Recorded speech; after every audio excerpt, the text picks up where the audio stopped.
Welcome, comrades, to the first inaugural episode of what shall be a weekly event every Sunday, 2 p.m. Cosmocast. We have some interesting topics to discuss. I think politics is it's pretty interesting right now in the U.S. We're going to be talking about the latest wave of repression that's being unleashed upon anti-imperialists, particularly in the Palestine movement in the U.S. by the new Trump administration. We're going to be discussing what's going on in Ukraine and the negotiations with Russia. And we'll also be discussing what's happening in Syria. I guess our aim here is to kind of just have a weekly news discussion show from a Marxist perspective. Joining me is Jamil, Joseph, and Jack. It's going to be a fairly regular cast of characters. We'll be having guests in the future. We'll be talking about a lot of different topics. We'll be, as we were talking about, we're getting our goon caves set up for the streamer aesthetic. I'm just kidding about that part. But yeah, guys. So what's everyone been thinking about the latest wave of repression that we're seeing? I think just a couple days ago, we see Trump administration issuing 9 demands to Colombia in order to get federal funding restored. And raids are happening on students in the dormitories, apparently. We have the case of Mahmoud Khalil, who's facing deportation. He's currently in detainment by ICE. What is going on in the world today, and why is this happening now?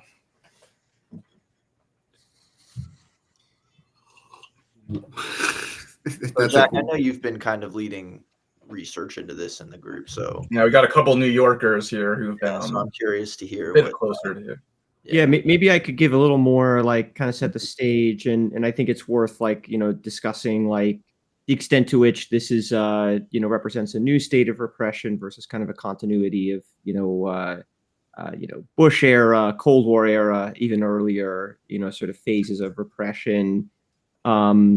I think right now it's worth noting, like, Mahmoud Khalil is the most sort of, the most visible case, but, he's far from the only person who's being affected by this. I think there's at least one other student at Columbia who's been arrested, a third student who's not been arrested, but I believe has chosen to self-deport, or at least that's what the reporting is saying.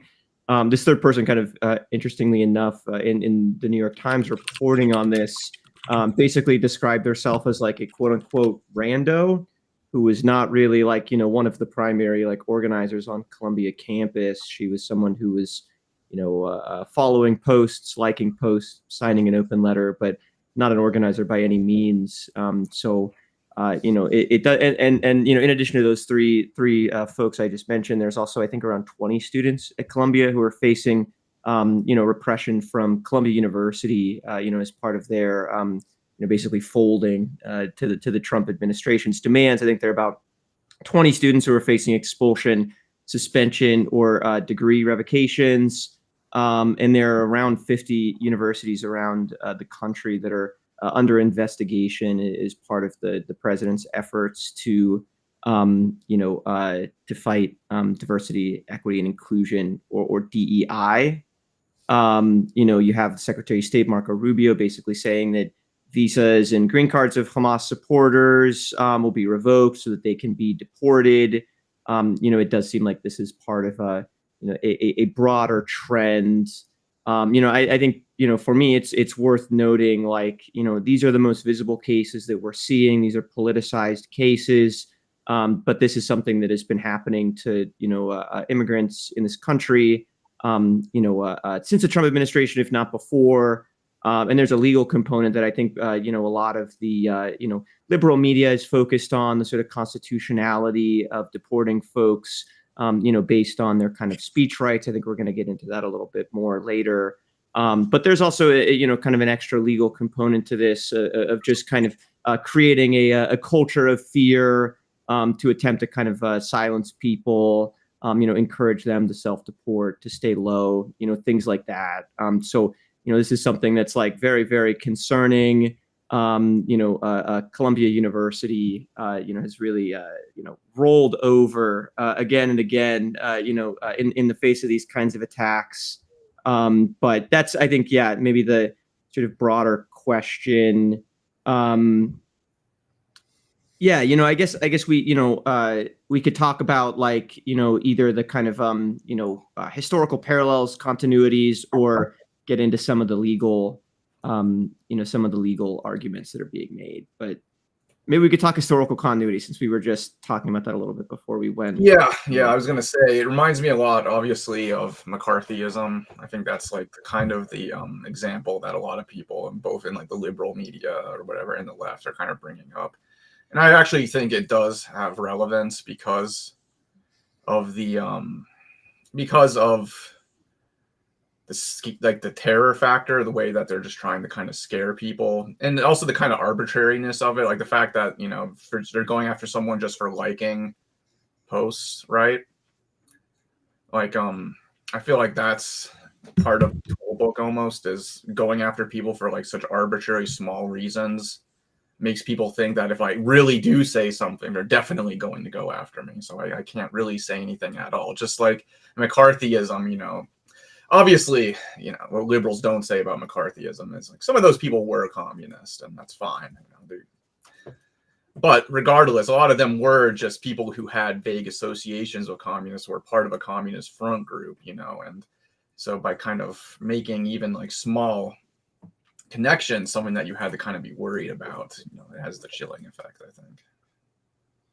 Yeah, I think that arbitrariness and the use of state power to repress the left is not a novelty in American history.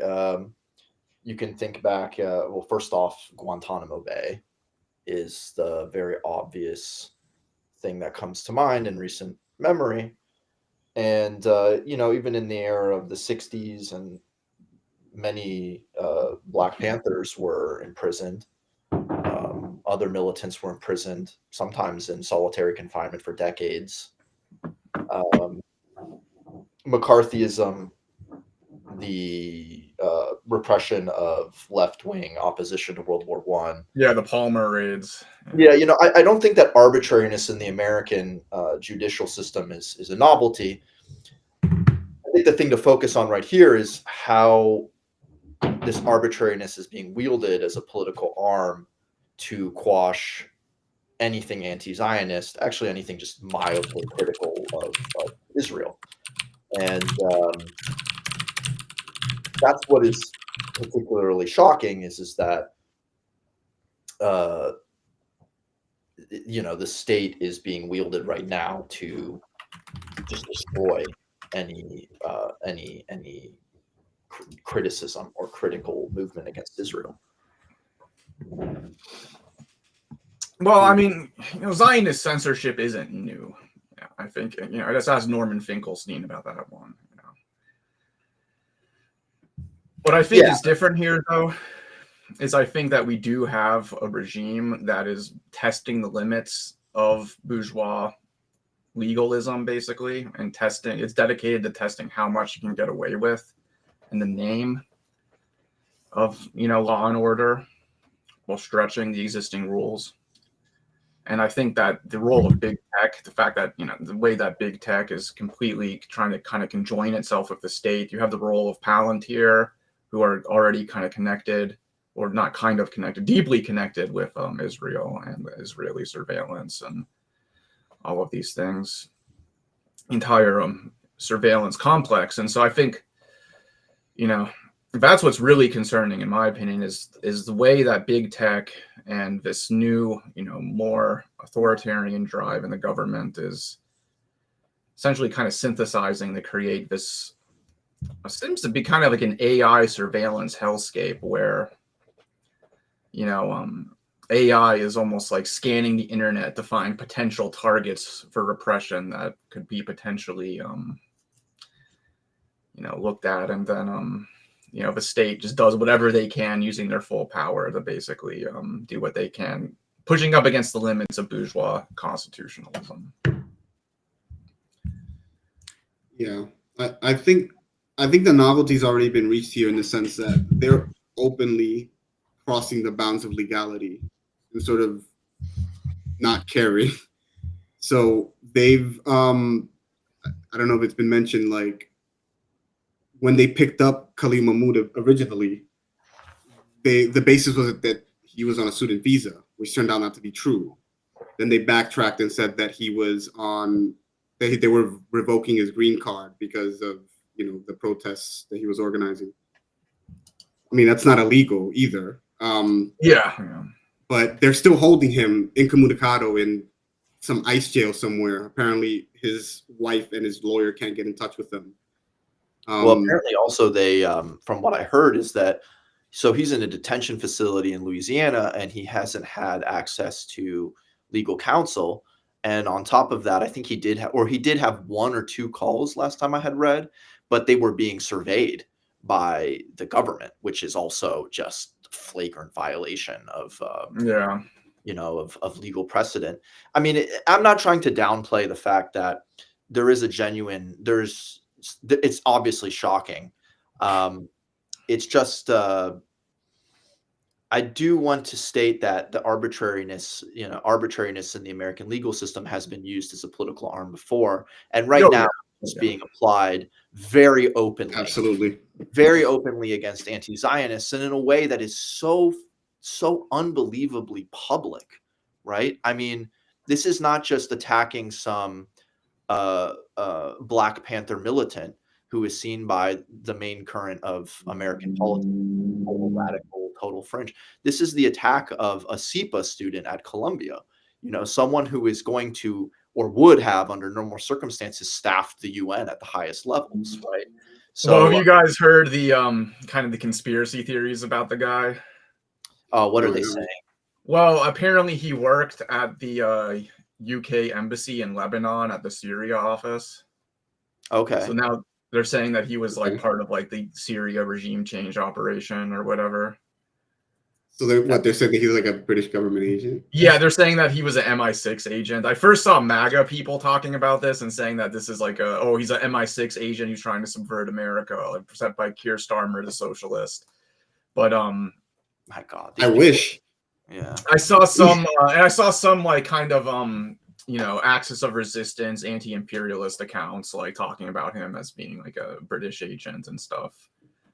Which is I think it is true that he worked at the Lebanon and worked in Lebanon at the UK embassy, but I don't really know what, I mean, that's idiotic. How do you even respond? I mean, if someone's... I mean, listen, even if it's true that he's an MI6 agent, like we still have... I mean, that's like RFK level, like worm brain. Well, that's like Lenin was a German agent. Yeah, how do you even, how do we even debate that, quote unquote? So...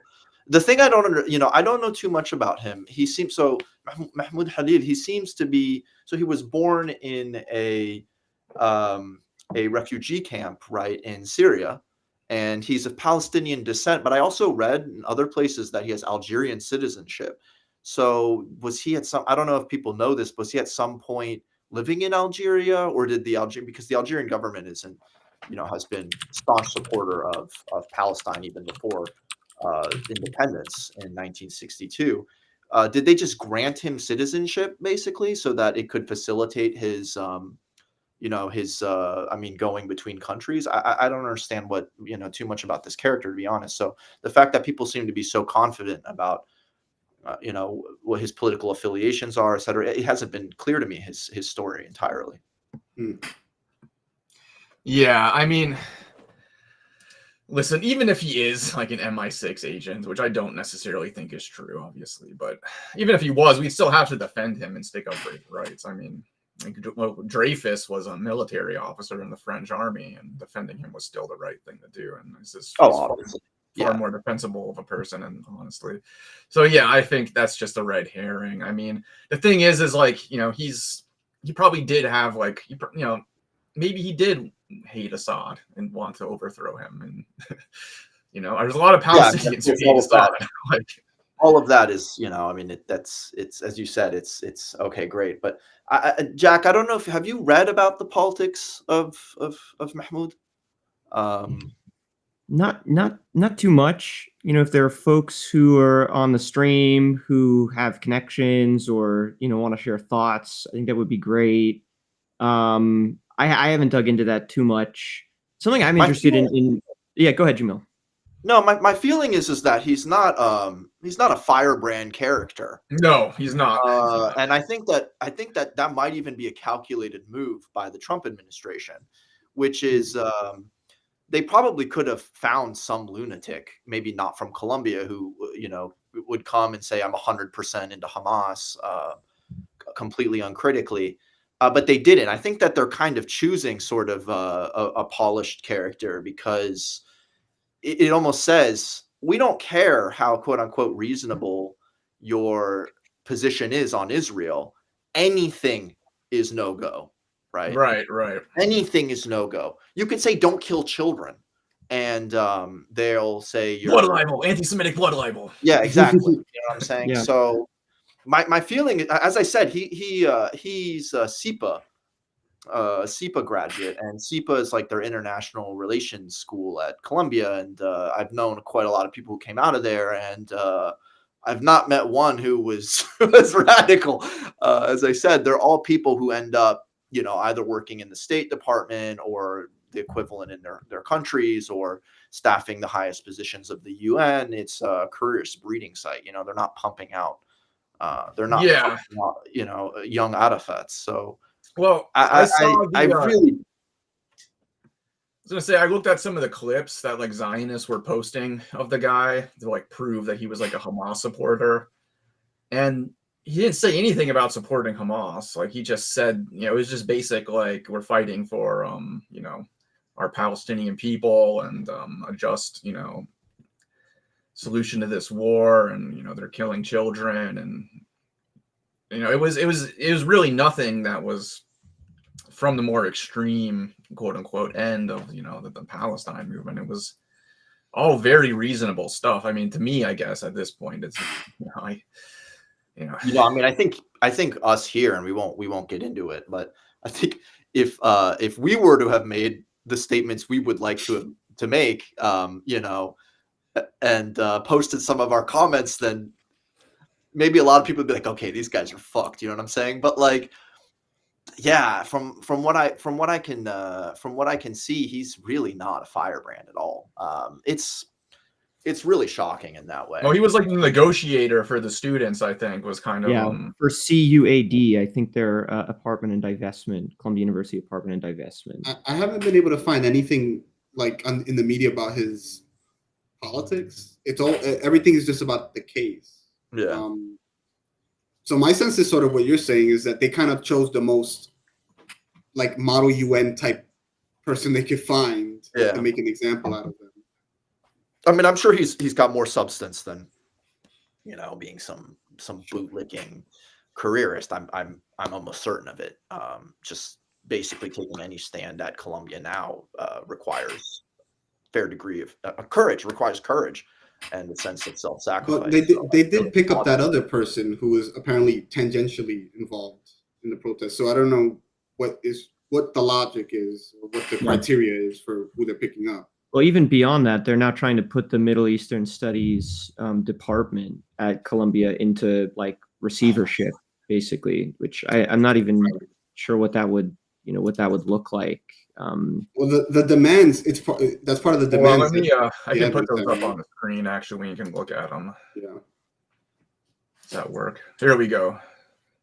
So, yeah, this came out a couple of days ago from Middle East Eye. And these are the 9 demands that they're pushing in order for Columbia to get their federal funding. I think someone in the chat made a good point. Island Sun said it's probably a result of the protest strategy of appointing leaders and spokespeople. So like the most visible figures. Oh, I see. Yeah, that's a very good point. I mean, basically, if this person just sort of was more or less elected or chosen as leadership, then they're that was one of the, fuck up the leadership. That makes sense. Yeah. I think that was one of the critiques during the encampments was that the way that they were kind of being organized was susceptible to decapitation. Yeah, but at the same time, I think it's I don't want to talk as if this were a natural law. There will be leaders who emerge. Yeah, that's the thing is, it's like, yeah, appointing or like electing a leader does mean that you like create a weak point, but It's, that's always true. What you want is an organization that's robust enough to survive the decapitation. right. But I don't think it's Mhm. possible to not have any like delegated spokespeople or Yeah. leaders. Yeah. And they weren't even targeting just the leaders, right? Like this a woman who self-deported or allegedly was not a leader by any means. I'm also seeing it in the chat, someone saying that Columbia staffers need to walk out of their offices now and march with the students. I definitely agree with that. It's worth noting, I don't know if we've discussed this too much yet, but Grant Minor, the president or former president of the union, of Columbia student workers, was fired, was expelled, in connection to the union's role and Minor's role in the Palestinian struggle. But also should be noted the day before contract negotiations are set to begin. So there is kind of like a labor-Palestine connection here that continues. And, I remember last year as well, during the encampments, the union played a pretty substantial role organizing pickets and so on after one of the major organizers, I think, was like tear gassed or skunked by, a Columbia student who was an IDF, former IDF, service member. Solidarity to Grant Minor as well. Hands off Columbia students. I think we all stand by those. Obviously, those definitely. protesters. Anything that people can do to fight back, I support at this point. Yeah, Marxist archaeologist makes a good point. Unfortunately, I think that Columbia staff are not super well organized, from what I remember. They're actively being pulverized right now. They are. I remember when we were doing organizing for BDS at Columbia, there was only one professor who ended up signing on, and his name is Frederick Neuhauser. So shout out to a real one, Frederick Neuhauser, good philosopher too. But yeah, he was the only one.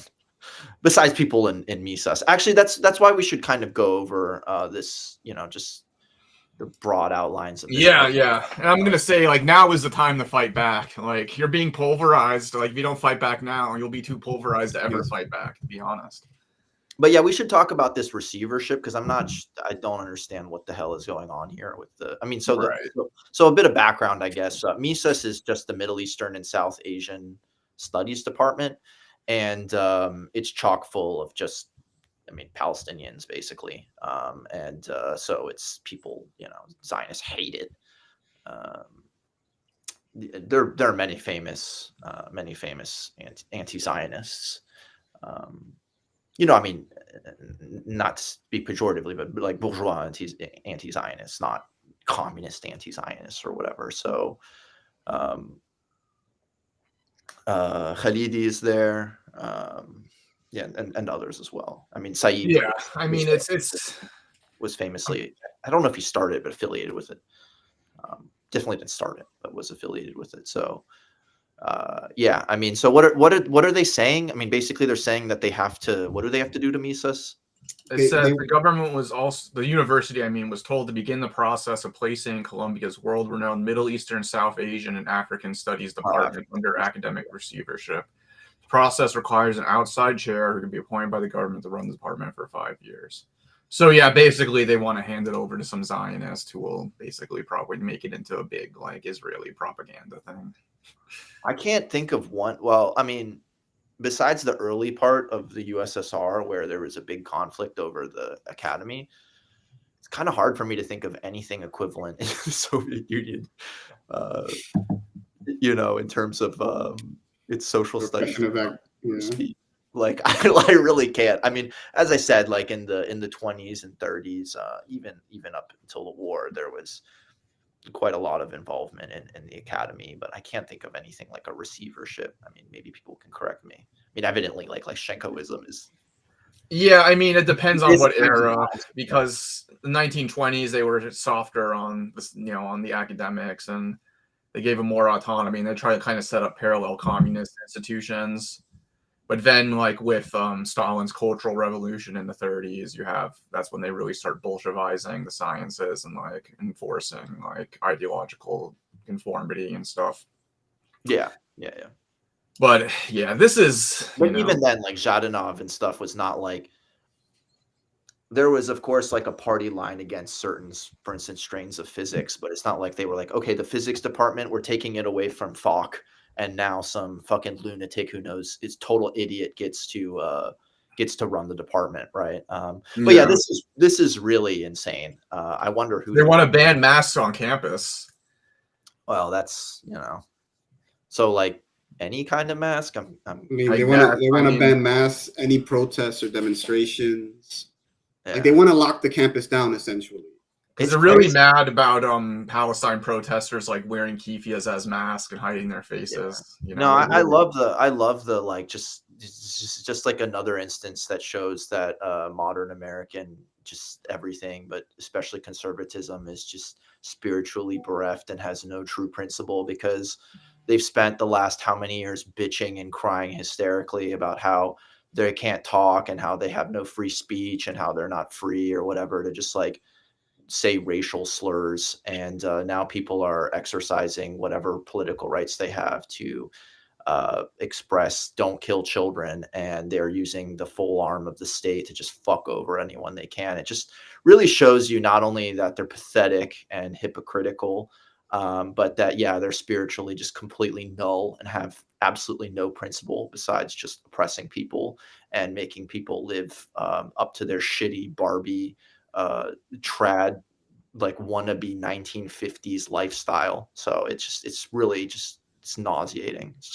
It's like they want to like pretend like they're the rebels against this woke conformism imposed by the left, but they're trying to impose the ultimate form of conformism on American culture, basically using the full arm of the state. Whereas like, obviously there was annoying stuff done in the name of wokeness or whatever, done like by your HR lady, but that was the HR department. This is the full weight of the repressive arms of the federal government, Also, like, I'm sorry, but like, I mean, the genuine quote unquote cancel culture and censorship has always been yielded by non-leftist forces against the left. And right. I mean, isn't handing Columbia University over to the government to represent anti-Zionists the worst instance of cancel culture? I mean, it's one of many that the right wing has imposed on us. Once again, there's actually nothing comparable from the left. Like, I mean, no, the whole Zionist cry bully tactic that they've been using for all these years, like look what they did on Norman Finkelstein back in the day. That is the ultimate cancel culture, Bro, I mean, come on, like even we're talking about McCarthyism, people like David Bohm who were like Marxists, but like not vocal ones. They were like, yeah, you can't have a job, like leave the country because you're going to starve otherwise. And no, I mean, like it's just these people. As I said, they have no spiritual substance. They have nothing. They have and nothing. it's the only people they have is live in a land of strip malls where you can get just exploited by your boss and buy a Tesla and shut the fuck up, and that's freedom, right? And then the capitalists get to do whatever the hell they want. That's freedom, apparently. Yeah, or you'll get to become a petty capitalist and exploit your wife and children and your brown neighbors as much as you want with no limitations. Yeah, that's freedom. That's the image of freedom. What a rich. I think a lot of these people do kind of think they're going to become the exploiters themselves, and they think that the woke left is in the way of them doing that kind of. Yeah, sure. Yeah, whatever. Anyway, so so they. I don't know. Do people have anything else to say about this? Let's keep going through these demands. Yeah, they want. Can I say one more thing? Can I say one thing about this, Donald, before we move on? I just want to highlight like the this trend of like receivership of the Middle Eastern Studies Department is sort of hypocritically using this sort of legacy of the civil rights movement, kind of lumping in anti-Zionism as anti-Semitism, to actually like wage war against a product of the civil rights movement, namely, Black studies departments, cultural studies departments. And this is one example, but I do think this is something that's happening around the country. I don't remember the specific university, but there was a university in California that I think preemptively closed down like their women's studies department, if I'm remembering correctly. So there is kind of this, it's part of this broader attack, I think, on cultural studies. It is the right wing's kind of front in the culture war. And I have some questions for us maybe later about what is socialists' obligation in the fight for the culture war, which I think historically or maybe in the popular conception is more of kind of a liberal form of struggle. But what is socialist obligations in those fights for freedom of speech, et cetera? I think that's maybe a strategic question we can get to in a little bit. Yeah, it's something I've been thinking about. I mean, first off, just to respond to Marxist archaeologists, I mean, yeah, let's be honest. The end game for all of these lunatics is to deport anyone who doesn't 100% agree with them and shut up. I think that's what they would like. It's something I was talking about with a comrade Carlos about freedom of speech is that, and I'll just put it out there, and so two things. One, we uphold freedom of speech because, in a kind of utilitarian sense, we need the freedom of speech under capitalism in order to organize the working class into an effective political movement and force. But I think, secondly, we also uphold it as a principle because I think we all agree that the fight for socialism is the fight for the liberation of the working class, but also the liberation of humanity. And part of a liberated humanity is a humanity that can express itself freely, within reasonable bounds, obviously, right? I mean, within the bounds of trying to flourish and improve each other's lives.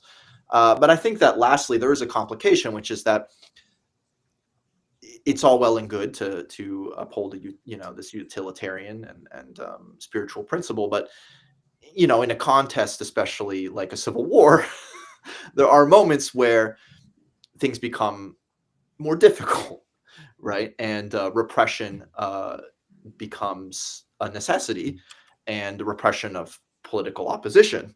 And that obviously means repressing people's ability to express themselves freely. So there's that complication. However, I mean, fortunately, we don't live in that kind of situation in a moment of civil war, right? Which is we're not in a contest to build or establish a new sovereignty. So I think it's pretty obvious that our line right now is that for utilitarian and spiritual principles, we uphold the right to the freedom of speech, even unfortunately in those cases where that speech is abhorrent. And utilization of state power to repress people's ability to speak freely and organize will only finally redound on us. It's only going to fuck us over in the long term. Right. Because the thing about censorship is that it is ultimately arbitrary, as we were kind of saying earlier. Like, it's always to create for censorship to occur, you have to put power into the hands of censors. And the censors are always going to end up applying that power arbitrarily. And the standards of how to apply that power are always going to be shifting. So, yeah, it's in my opinion, it's just best to have a basic starting point of free speech. I think, Norman Finkelstein actually makes an interesting point where he's like saying, like, say you have like a classroom where there's like a debate, and one student just like gets up to make his point or whatever, just starts like spamming the N-word.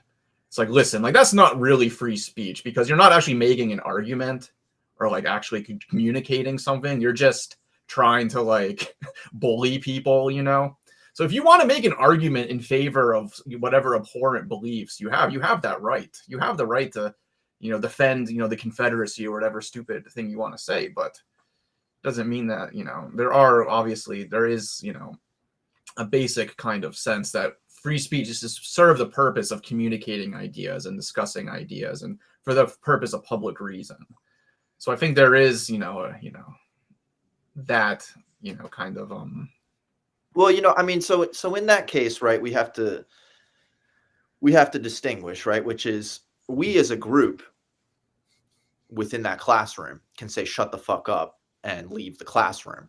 That's just a basic social process whereby people say we don't want to listen to you, and that Right. also is freedom of ours.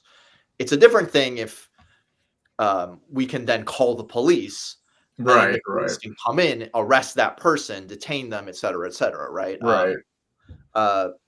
It's a question here really of state power. Yeah. And you know, as I said, the in that kind of situation where the person is just being a piece of shit, we're not obligated to listen to that as a group. But the question is, do we have the power to sic the police on them or the state on them? And that's another question. But anyways, yeah. So maybe we should. I don't know if you guys think it's. There's a couple more things about these demands I wanted to touch on. So they're trying to empower the existing disciplinary policies of the university, which I guess they want to abolish the university judicial board and centralize everything under the university president, so they can just, without any kind of limitations or checks and balances, basically just kick out students, I'm guessing. Seems to be the idea there. The government can just already doing. It seems like they're already complying with this. Yeah, right. So it seems like they just want to kind of streamline the process so that the government can just be like, get rid of these students and they can just do it, no questions asked. They want to do this by March 20th. This is what's interesting, is this federal task force on anti-Semitism. So he sets up this task force to combat anti-Semitism.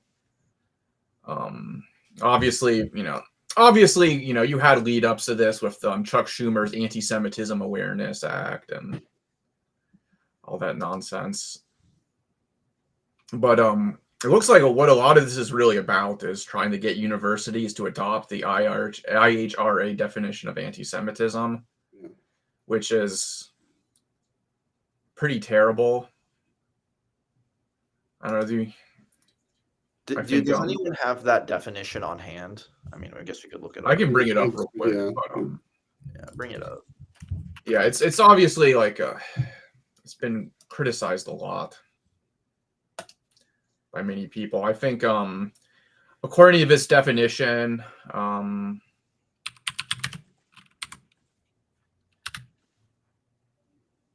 okay.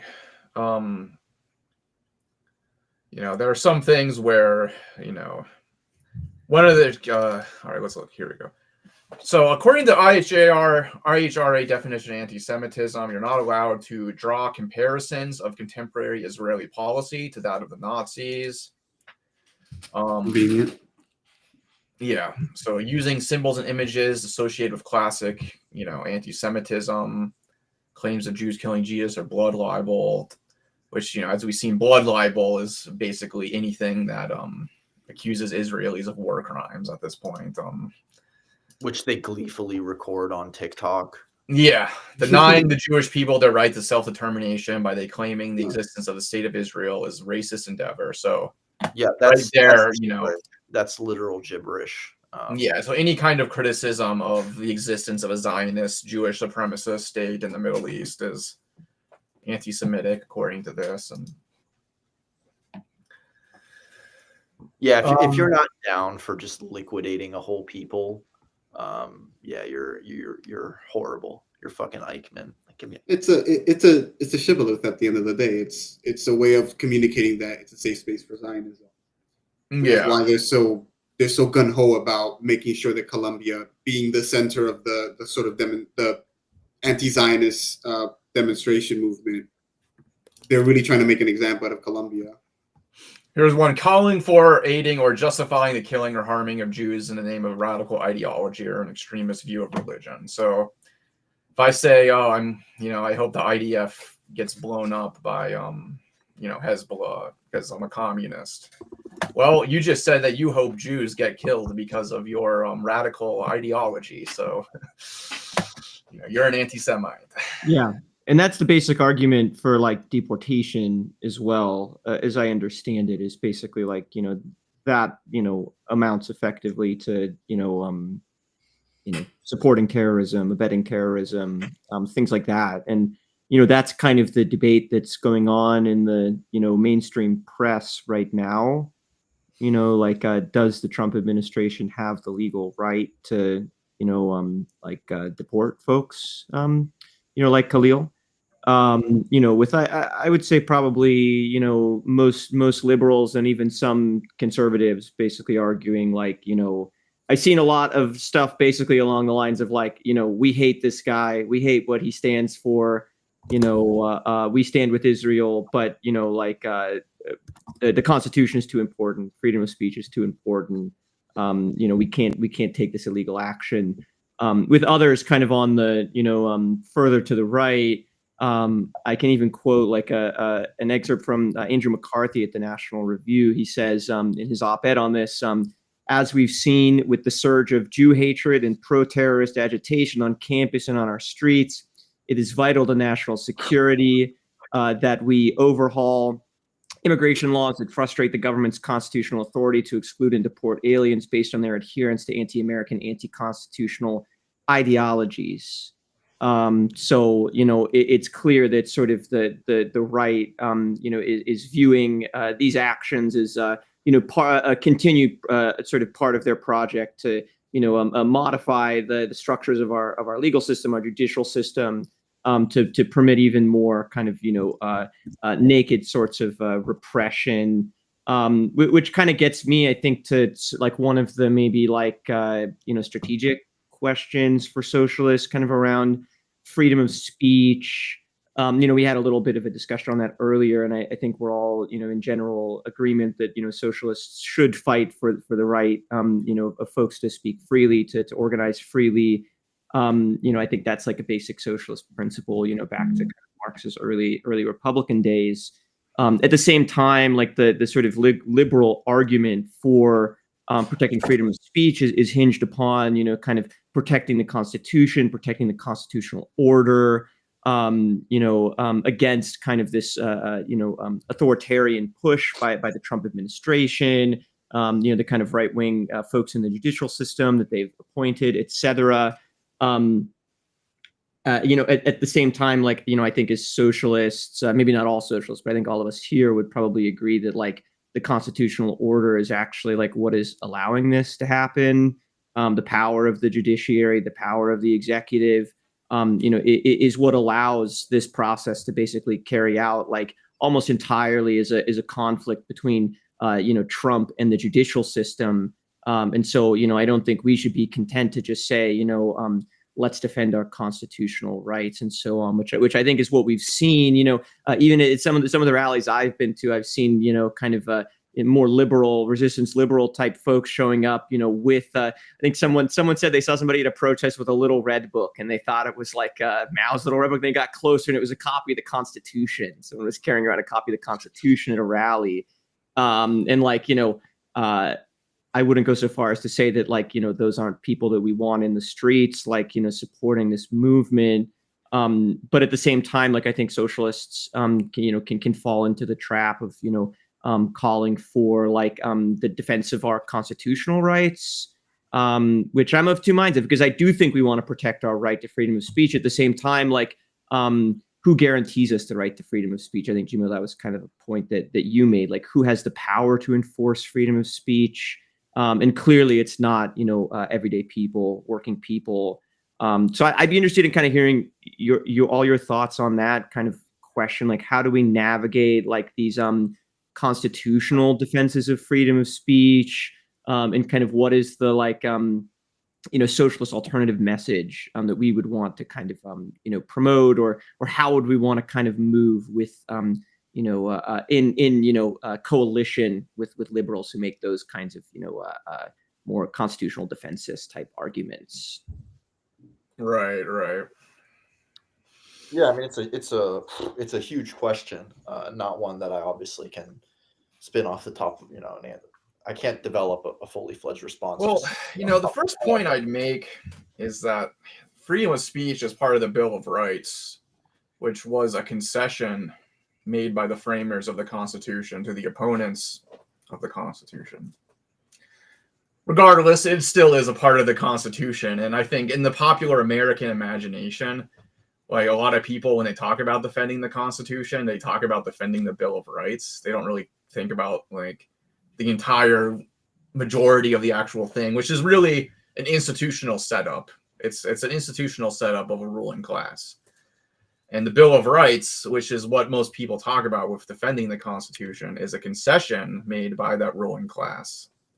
So right there, I think, is a point to make. But I would also, I think we can point to existing laws as tools that we can use to fight in that kind of pragmatic, utilitarian way. I think if we're actually facing repression, I think, I don't think we're breaking with an anti-constitutional stance to like point to the First Amendment and say, well, we have a legal right to do this. I don't think anyone would, disagree there. It also has to be remembered that First Amendment right in the Bill of Rights is not fully or really respected in U.S. society, because freedom of speech, what it effectively means today, means you have the right to flap your gums and speak to the wind. What I mean by that is, really, you only have effective speech under capitalism if you have an industry. Right. If you own the means of communication, if you own a big newspaper, website, or... Exactly. Now, if you are just some little guy spewing socialist propaganda and you have no influence, the U.S. government says, yeah, you're free to do that. I don't care. But it's been shown time and time again, as soon as subversive elements actually start propagandizing effectively, that is, using this formal right effectively, then they start to bring it up, then they start to be repressed, right? So just the open operation of the market anonymously censors people. As soon as subversive elements start to be able to actually effectively organize and express themselves, time and time again in American history, they start to be repressed. So under capitalism, you have a formal right to express yourself freely. But we would hope that in socialism, you don't simply have a formal right, you have an actual right. And that means that society sets aside time, resources, human labor power to allow people to effectively express themselves and be heard. And I think that that's one of the things, is that absolutely we uphold the formal right to the freedom of speech under capitalism. But we want to say, as socialists, not only are we fighting for that formal right, we want you to have a real right to be heard and to express yourself as part of a general program of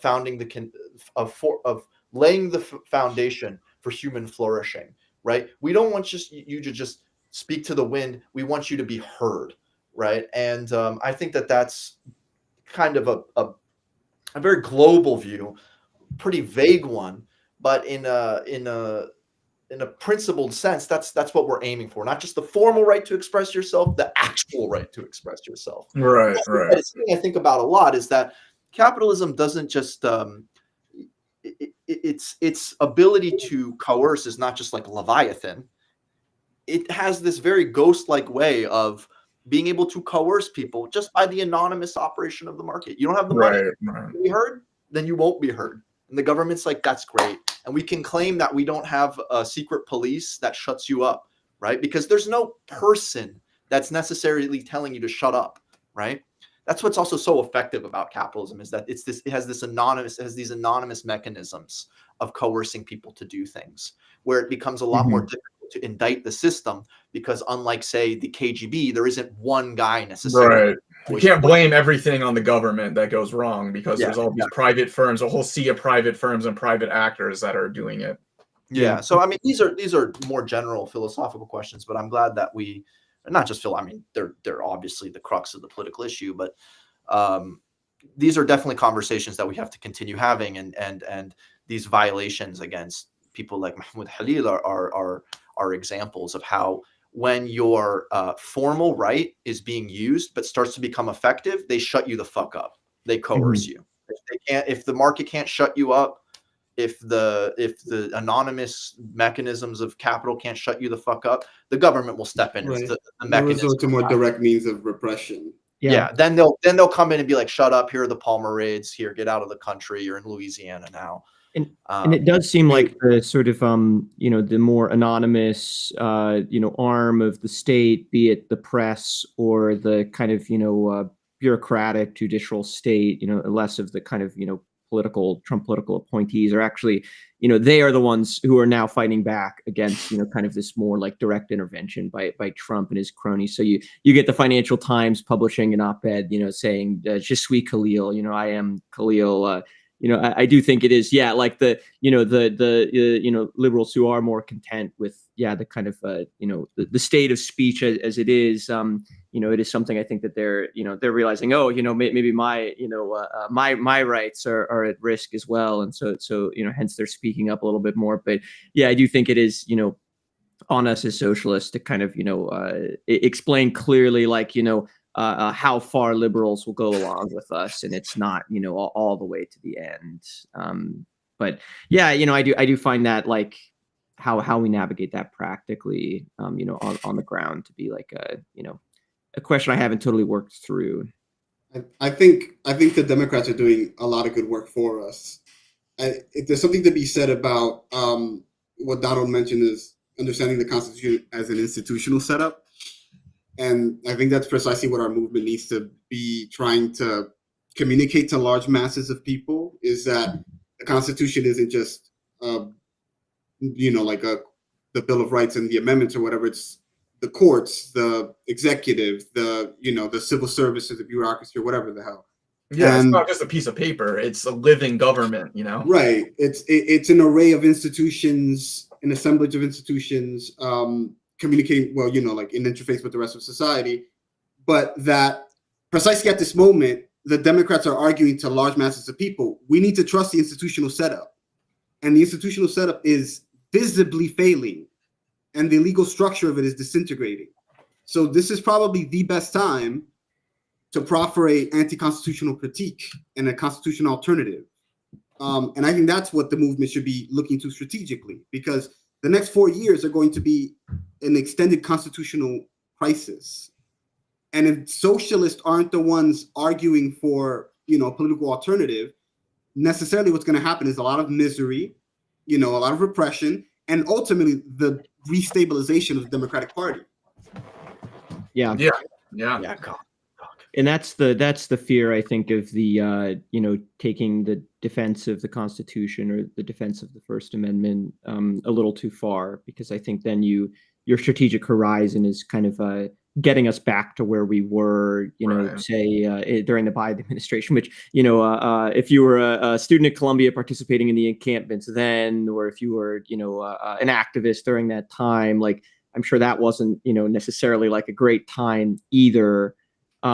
So I do think, we have to make very clear, like, sure, if we want to defend freedom of speech, we want to defend these, rights that are, afforded to us in the Bill of Rights, or even just, more morally on a utilitarian or moral level, like, we have to fight to protect them and to enshrine them in a new, a system that actually, guarantees us those, rather than the system that we have that kind of led us to this place.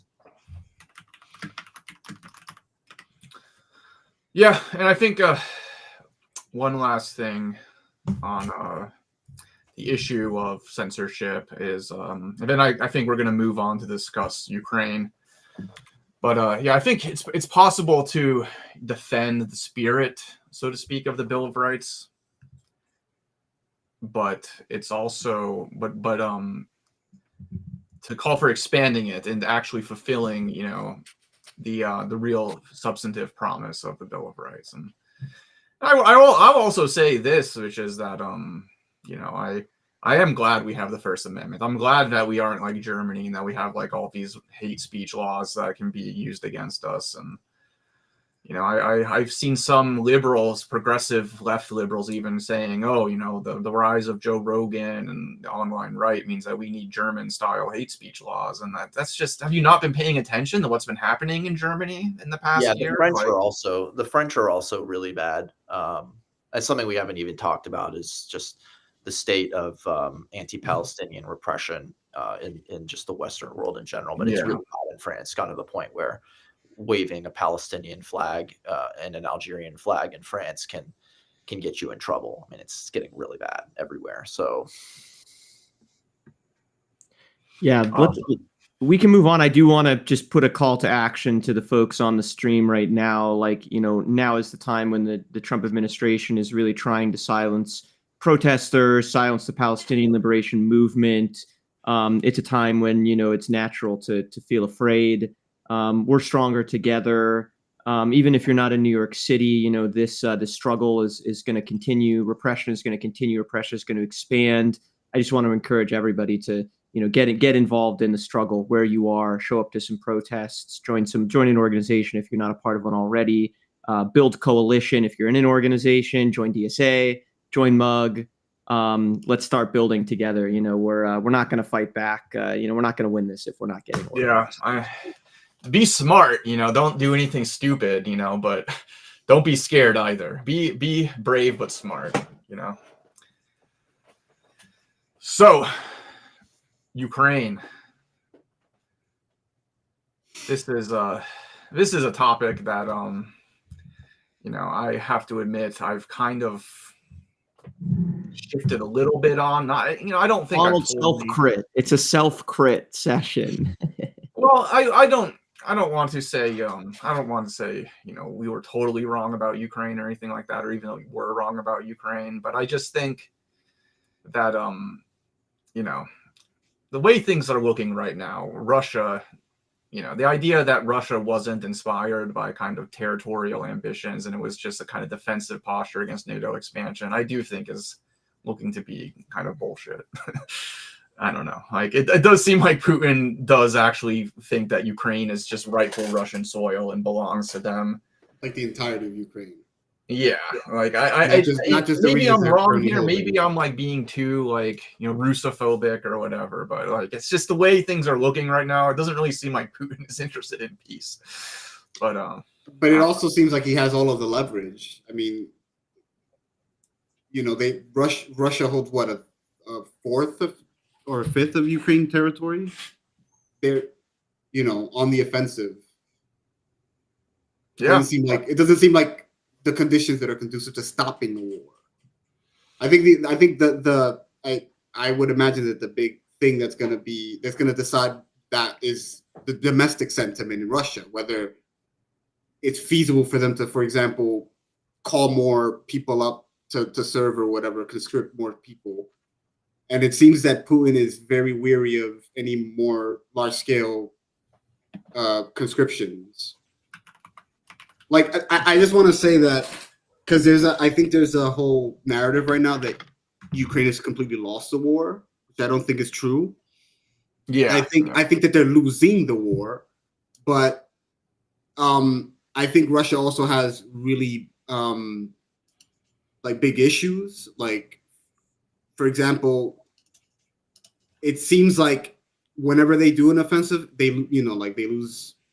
They have heavy losses, which goes back to the fact that if they were to want to do another offensive push, would require calling up a lot of reservists and conscripts, which would probably mean it would probably split Russian society in half at that point, and could actually bring the CIA regime change.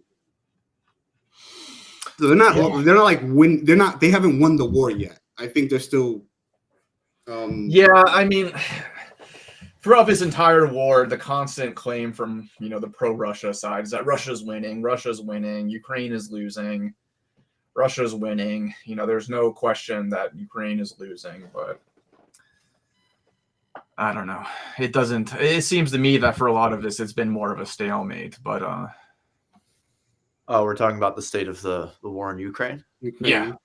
Well, my feeling is actually that militarily, the Ukrainians are losing at this point, because there's no manpower. The existing manpower is extremely demoralized, and the corruption and inefficiency in the Ukrainian government has metastasized to a point where there's just breakdown in discipline, and the total breakdown in discipline and morale. And if your military has no morale and no animating principle, it's basically over, right?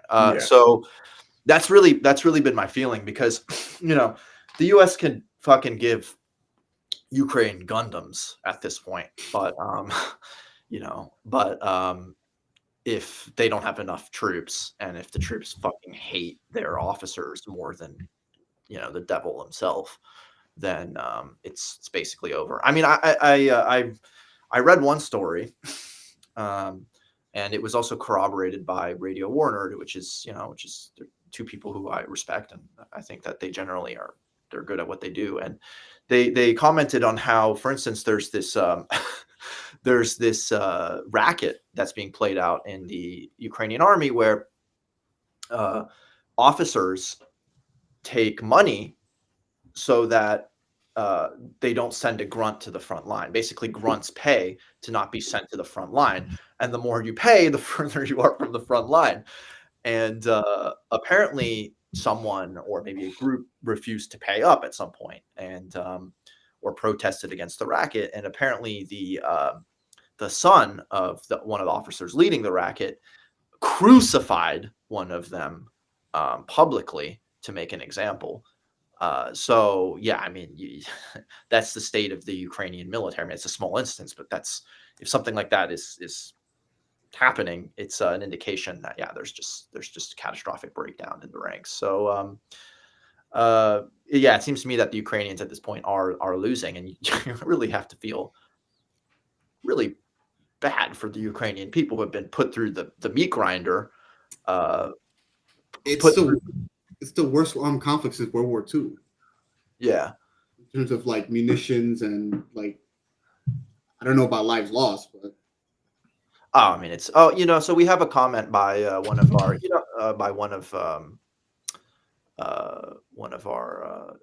people on the stream, and you're probably right. Total breakdown is probably hyperbole.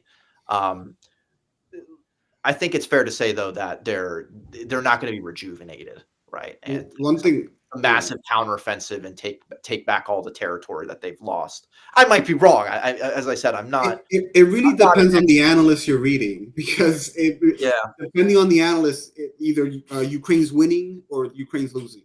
Yeah, that's kind of what I was trying to get at earlier. Is like, for the past 3 years, the Russian side's always been Ukraine's losing, Russia's winning, Russia's winning. Anyone who's casting any doubt on Russia's success is just lying. And I mean, the Russian military is also a shit show from what I've it's absolutely a shit show. And so it's not as if on the other side you have it's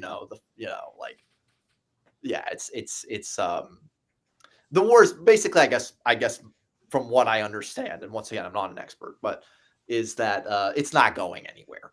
I mean, the difference is Russia has more manpower.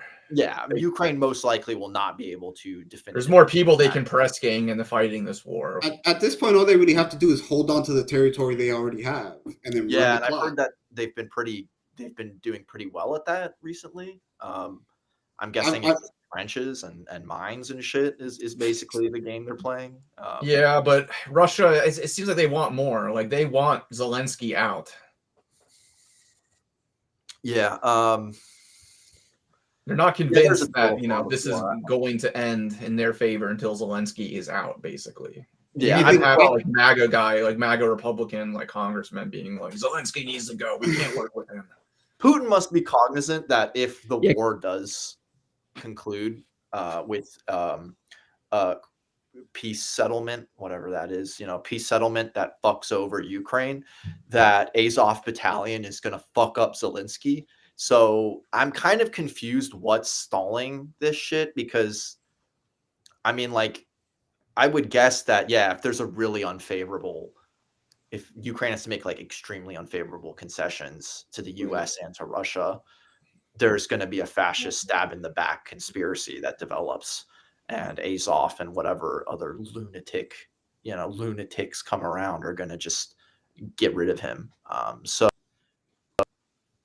yeah, it's do people have a sense of where the negotiations are going? Lukasz, Like from everything what I've read, everything that I've read seems to indicate that there's an outline of an agreement. They're negotiating a ceasefire, but I guess Russia keeps stalling for the reason that I said before, because they really have no reason to sign a deal. Yeah. But I think personally, if you're asking me personally, I think that this kind of comes down to Putin, and Putin calculating that he can probably get a better deal because of Trump, and trying to maneuver the situation with Trump. Yeah. Because they've successfully cut out the EU out of negotiations, and even Zelensky at one point, from negotiations with Russia about a peace settlement. So that sounds like Putin's sort of taking advantage of that. Well, there's this one guy, Andrew Koripko. I don't know if I'm saying his name right, but he's clearly obviously pro-Russian. But I have found his analysis is a little more fact-based than the average pro-Russian guy. Like, he's not Scott Ritter. Like, he's willing to kind of call a lot of these people out when they're like spreading bullshit. Like he had an interesting article about Russia-Israeli relations and why like Russian like aligned like alt media people like push anti-Zionist content despite Russia being a pretty pro-Israel government. And it's more or less very right. It has a sizable a ton of their immigrants come from Russia. Yeah, 2 million. There's 2 million Russian-speaking Jews in Israel. Yeah. What I love is like a good fraction of them are straight up have no Jewish lineage like whatsoever. Yeah. Like you had who on like I'm Israeli now, like sick, like it's just you had like Russian mobsters like faking being Jewish so they could get like Israeli citizenship and like set up shop there and not have to worry about getting extradited for all the crimes they were doing in the US. The guy in the Big Lebowski, who like converts to Judaism. It's like he decided, if he was like the Russian mob version, he like decided like, yeah, now I'm doing Shabbos in Israel now. But, nah, whatever. So I really there is a total fog of war. I think that really is the term to use. I have no idea what's going on. But I think you're right. I think part of Putin's stall is basically just I can just extract more and more concessions, and there's going to be no consequence for me stalling. Although, didn't Trump announce some crazy, new sanctions? They always say there's some apocalyptic sanctions coming that will force. He tweets about sanctions and tariffs every day. Yeah. Who the fuck knows what this guy's talking about? I don't. This guy's he's what Trump is doing is, like, from what I can tell, the whole kind of MAGA strategy around Russia is to do like a reverse Nixon, like how Nixon went to China and formed an alliance with them to break them from the Soviets. They want to form an alliance with Russia and break them off from China and Iran as well. And so, but Russia, they have their own interests, they want to maintain a level of independence.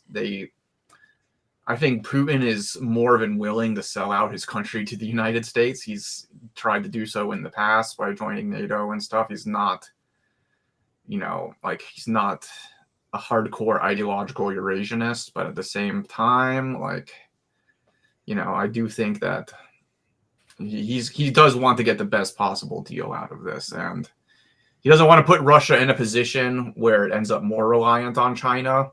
If Trump messes this up, that could easily end up happening. If Trump pushes too hard, doesn't play the cards right, he could end up actually achieving the opposite of what he's trying to accomplish.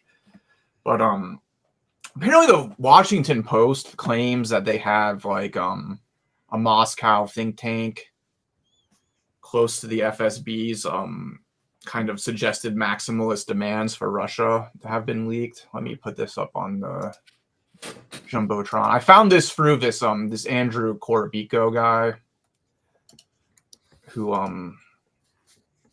What makes him so pro-Russian? I mean, is he straight up like I love Putin? Sounds like he's Russian. He's Russian, and Well, I okay, think yeah, he's just a Russian nationalist, I guess. Okay, well that's trash. Lives in Moscow, but kind of.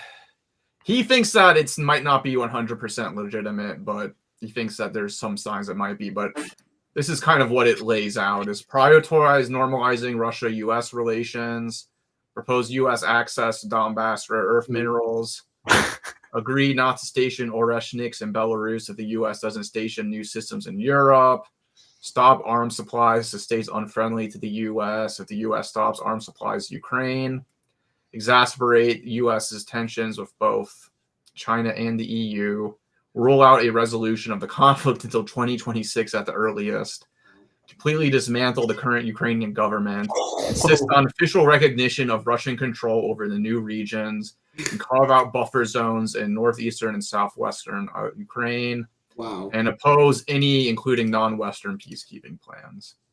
So, no, there is the possibility that this could be fake.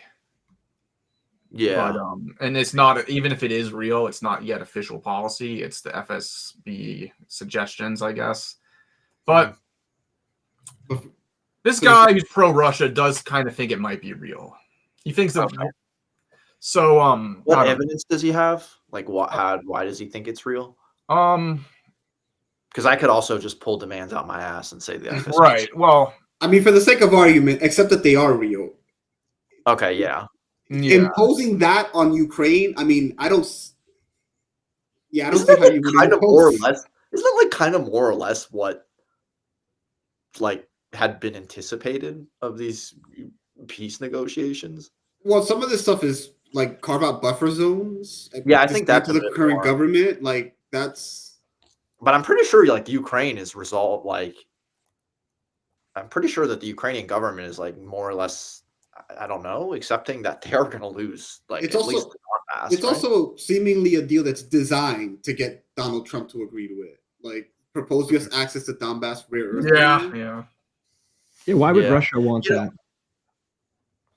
I guess it's like a show of good faith. Like like look, we're gonna give you something, kind of thing. Yeah. What is it true that there are actually rare? I mean, I don't. I've heard conflicting reports on it. I've heard that the report that came out originally that it said it was an old Soviet report that was very outdated. There's other people. I mean, I don't know what the truth is, obviously, but I'm probably willing to bet that there aren't that many rare earth. Yeah, me neither. I mean, our civil engineer friend, Carlos and I, civil engineer friend, like went through some Soviet documents and showed us that there's most likely nothing of substance, at least. That's what I can always dig up earth in my backyard and I'll find minerals, right? We got Wojak Horseman says there are none. Yeah, I'm curious, Wojak, why you think that, but I think it's just a thing that came out and they're using as like a football in negotiations. Yeah, God, just kicking it back and forth. But they completely dismantle the current Ukrainian government as part of this. He says people are forgetting Trump called them raw earth, not rare earth. So literally you're like a kid in the sandbox, just like sifting through sand to just like find like nuggets of like iron or some shit. As I said, you can fucking look at any patch of dirt and find raw earth. So what exactly? It's just like Tonka toys are just gonna pile up mud and just like bring the mud back to the U.S. I mean, we're really in the dumbest possible timeline where no one asks any questions. Well, we're in the accelerationist timeline. Yeah, we're in the dumb timeline. I've been making the joke over and over again. Leibniz had the best of all possible worlds. Well, we're in the dumbest of all possible worlds. Yeah, I mean, you can say that Trump is kind of like an ersatz, or like he like fell into Keynesianism because he's a bully. He's like, I'm just going to do what I want, right? He's just a Keynesian just because he wants to do what he wants. Would you guys see that op-ed from Quinn Slobodian in the New York Times that basically argued that like Trump is like a emirate dictator, kind of oil, he's like a Saudi ruler. Yeah, I mean, whatever. Like these people can say whatever, but Yeah. You're not compelled, Jamil, is what I'm hearing. Yeah, no, I mean, well, that's like a typical kind of New York Times thing. It's like, look, they're like the Arabs, and that's supposed to be like bad, So he's like an Arab, like, oh my God, like, how dare he? And it's not even true, right? So, Well, I guess the link you could make is like oil rentier states, like U.S., Russia, yeah, and the Emirates. And the kind of familial I would compare it to ties. Russia or Belarus, like just a mafioso state. See, the thing is, but the thing is like, at least like to some degree, like, I mean, well, the Emirates is evil, but at least they're not like utter barbarians who just like eat nothing but McDonald's and fucking Wendy's and have like good food and music and shit. And what is Trump's culture like? Just like McDonald's and Wendy's. Yeah, McDonald's and Wendy's and like watching The Bachelor and just being a total fucking moron. Like, what if Trump is actually like secretly like a super sophisticated, cultured guy and just like spends his spare time just like listening to like avant-garde classical music and avant-garde jazz and like I'd be truly impressed, honestly, because he's such a good bit. He's like really committed to the bit in that case. I don't know. He's a total moron. The cultural. Yeah, I've been thinking, we need a Marxist theory of generalized stupidity. Yeah, that'd be pretty cool. I know that Althusser actually. Wow, look at me dropping names, but I think it's on the Reproduction of Capital where he does say that sometimes accidents in the human sense, not in some deep metaphysical sense, but like accidents also cause history or also make history. And that's very much my feeling right now, is that everything is being made by a series of what a higher intelligent power would call accidents, because fucking Trump is just stumbling around, just doing the first thing that comes into his brain, his just shit brain. So anyways, I don't know. Have we talked enough about Ukraine, or do we want to get on? I have one question for you all before we move on. I see someone on the YouTube stream is commenting the hardcore Russian nationalists want all of the Black Sea coast, and from the POV of the Kremlin, it is sure a good move to have a rump Ukraine be a millstone around the EU's head. I'm curious, like we haven't talked so much about the EU and NATO. Donald, I feel like to your maybe, the way that you've changed your position on this, I think maybe like, NATO and the fear of NATO encroachment, kind of motivating a more defensist response from, Russia. I know that was maybe, you can correct me if I'm wrong, but maybe more similar to your early position that you've kind of, changed a little bit, with Russia having more, imperialist, ambitions, as it were. But I'm curious, like what we think is like, where's EU? Where's the EU in all of this? Where's NATO? It does seem like this is, part of the Trump administration's attempt to basically like cut funding to NATO, which is actually, back to the discussion we were having on Palestine, is not necessarily like a new thing. I believe, the George W. Bush also attempted to cut funding to NATO back in the day. But where do we see NATO? Where do we see the EU in this picture right now? Yeah, well, I mean, all of this, the cause of all of this, right, of this conflict, whether it was the beginnings in Maidan in 2014 onward, is because of NATO encroachment, right? Wasn't it in 91 or even after that Bill Clinton had made assurances to Boris Yeltsin, that, the raison d'etre of NATO was over and that NATO would not continue to expand. And of course, the Americans and the Europeans have completely reneged on those promises, and year after year have begun to encroach more and more on Russian territory, to the point where, when Maidan happened, and there was the establishment of more pro-EU forces within Ukraine, there was talk of Ukraine entering into NATO, and, the positioning of missiles 100 kilometers or whatever from Moscow. And that's completely unacceptable. I mean, that is an extreme provocation against a country that has suffered egregiously from the aggression of Western and Central Europeans. I mean, it is important to take a long-term view. I mean, World War I and World War II were an apocalypse for Russian-speaking peoples, for Caucasian peoples, tens and 20s of millions of people dying. So, in that sense, it's pretty clear that the issue of NATO has been nothing but a provocateur. And though we don't want to justify Russian aggression, one can understand that this was very much a provocation of Russia. Right. I think, I wouldn't say it was an unprovoked invasion, right? Because it was provoked by NATO expansion. And that was obviously stupid. We're against that. We don't want NATO to exist. We want to dismantle NATO. I guess, where I kind of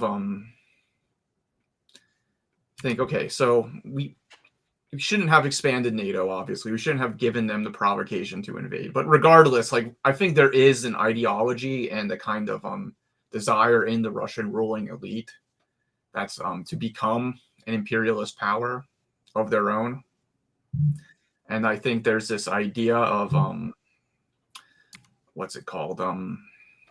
Ruski Mir, the Russian world, where if Russia wants to become this great power, it needs to reunify all of the Russian peoples who were stranded by the collapse of the Soviet Union and all the independence movements and everything. And so this kind of ideology of unifying the Russian world serves as a kind of way for a semi-peripheral power to kind of organize its martial prowess into becoming what I think it ultimately does aim to kind of become an imperialist power. And I think if you look at what's going on with the Wagner Group, for example, in Africa, they're increasing their role in African states, and the Wagner Group is in exchange for a lot of the security work they do or whatever for these governments, they get access to resources in these countries. And so I do think we could see Russia attempting to be some kind of colonial imperial power. And so that's really why I think, yes, NATO provided pretext for this war and set up the conditions of inter-imperialist competition. But in the end, I think, Russia's war is very reactionary. And no, yeah, you're right. I mean, maybe in my statement, I make it seem like the invasion was just a purely defensive move. Right. And I think that's, I think that was a more reasonable position. Yeah, I think you're right, Donald. I think that it also serves as pretense for an attempt at rebuilding Russian power. Yeah. And there's a good Cosmonaut article. Realizing great Russian chauvinist ideology, right? And people have tried to use the category of sub-imperialist to describe what Russia is and its attempt to become fully imperialist. I'm not entirely clear on what that distinction is, but that's actually one thing I wanted to talk about is the result of a peace settlement in Ukraine, for example. If Russia gets even the deal that we know about, if Russia signs a deal like that and gets the territory that it has in Ukraine, as well as the arms industry and the war economy that it's built in the last few years fighting this war is probably going to emerge as an acute imperialist power looking to expand, especially since they've already reoriented their economy towards a war economy. I mean, of course, I mean, they would be, they're primed to be an pure imperialist power in the sense that they have martial prowess, but in the deeper sense, what are their mechanisms of economic control? I mean, they're a petro state, right? I mean, they don't really they're not extracting rents from the world. They're not driving investment in any meaningful way. They don't have any sort of financial. They don't really export capital. Control.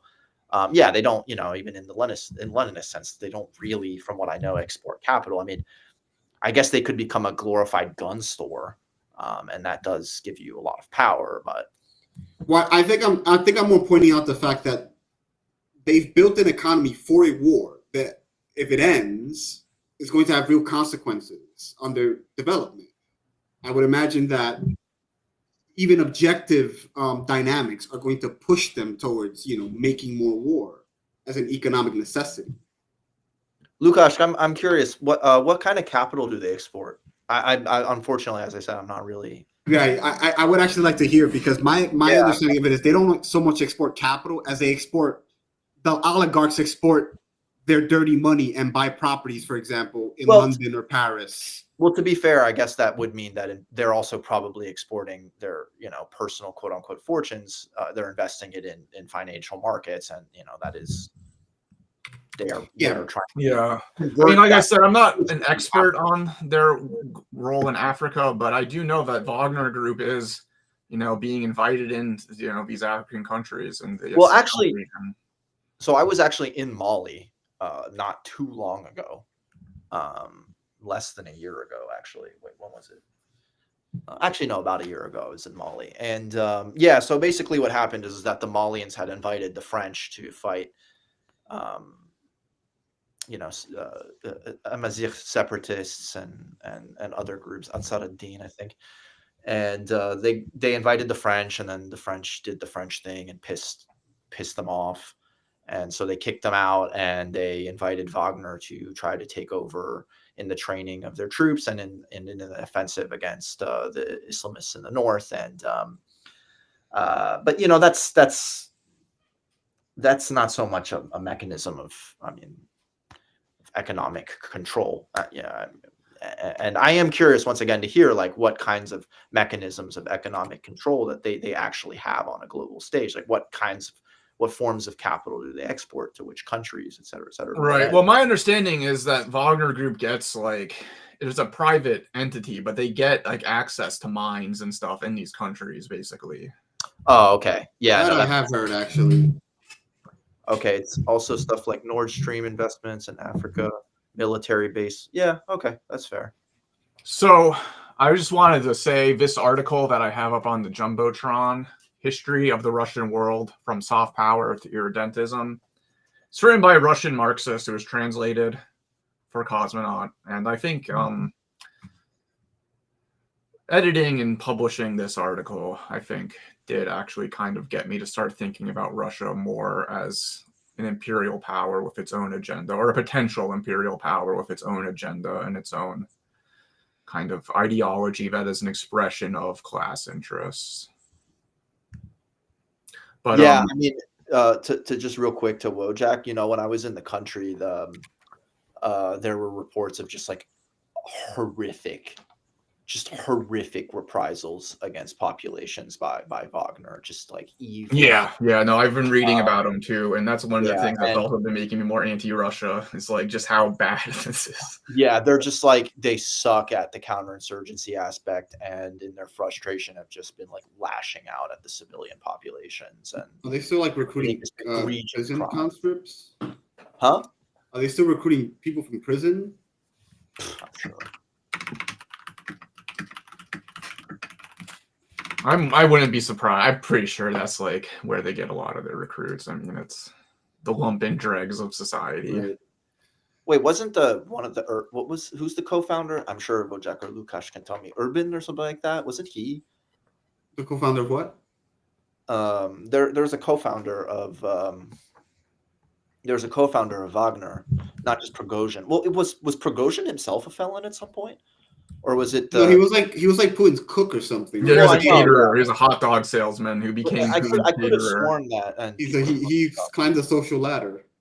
Yeah, and then he ended up doing catering for the military, and then he used that connection to set up a PMC, basically. Yeah, Utkin is the co-founder. I'm pretty sure that motherfucker has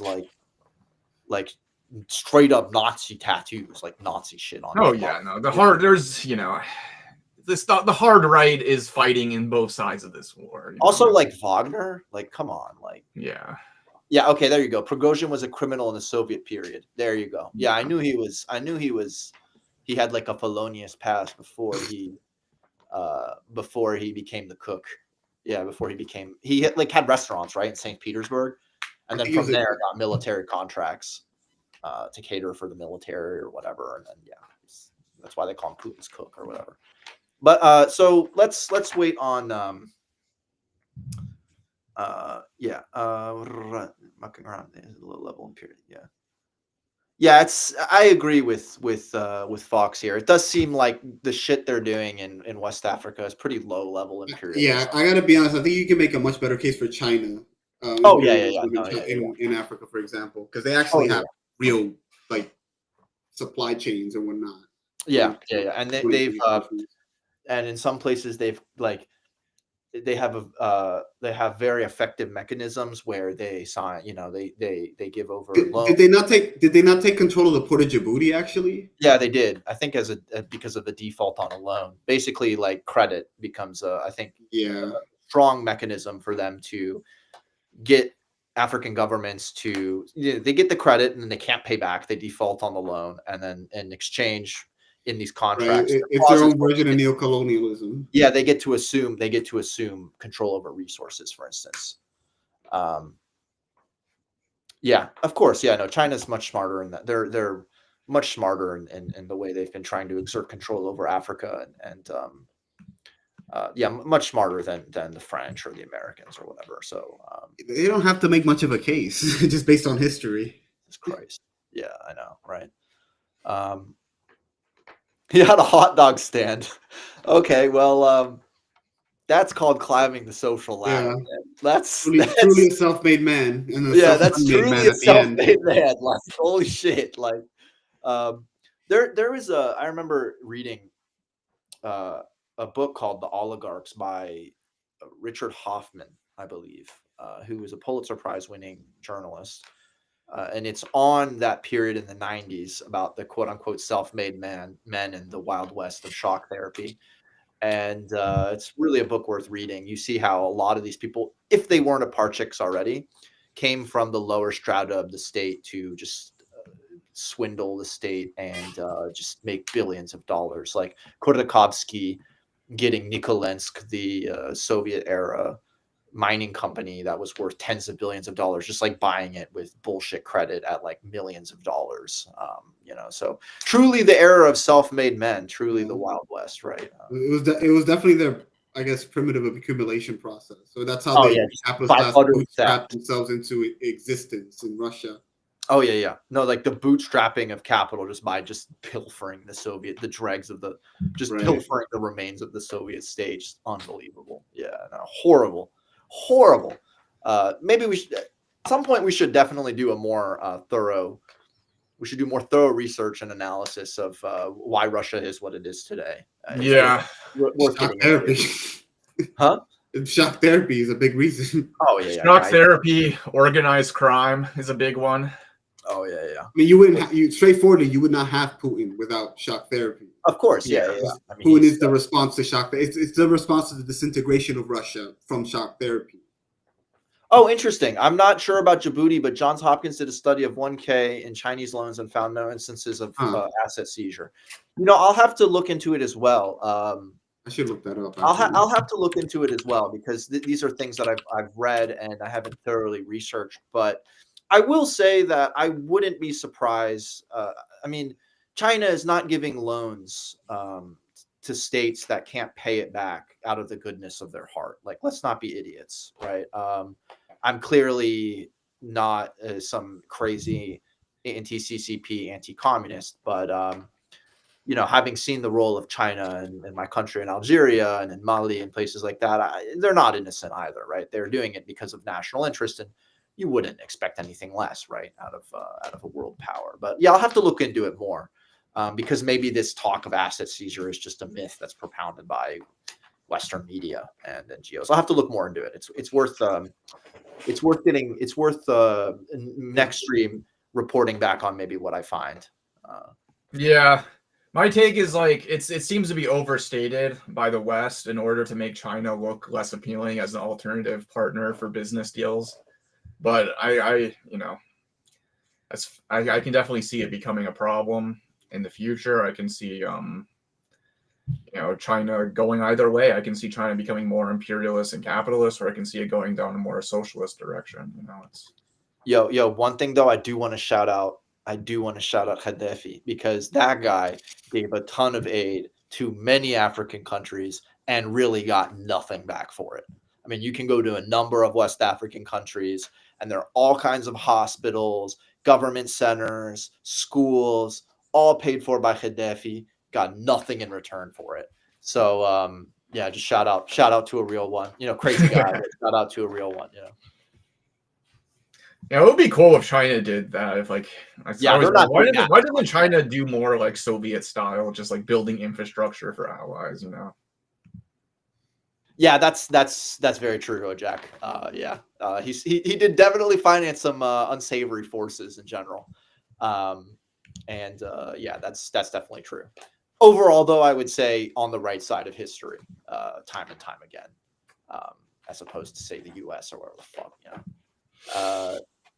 Anyway, so maybe we should turn to the last topic we wanted to go over. Yeah, I think Syria is a good way for us to kind of cap off the show because, as I was saying before we got online, you know, a lot of I think we've all pretty much have been part of the organized left since the beginning of this war. Yeah, I mean, I was when I was living in France, I was with a Syrian, and you know, around many people who had run away from Syria or gotten out of Syria, um, and so I was pretty. It's been important to me. Many good people I knew suffered because of the conflict, and so yeah, so maybe you know, I looked into it a bit as to what's going on, and I'll report as best I can. I expect and hope that people on the stream will correct me or add, because it's also not entirely. I mean, there's certain things that are very clear, and others which are not so much. So you know, one could go back very far in history, but just to briefly recap. So in March 2011, there's the beginning of what was called the Arab Spring.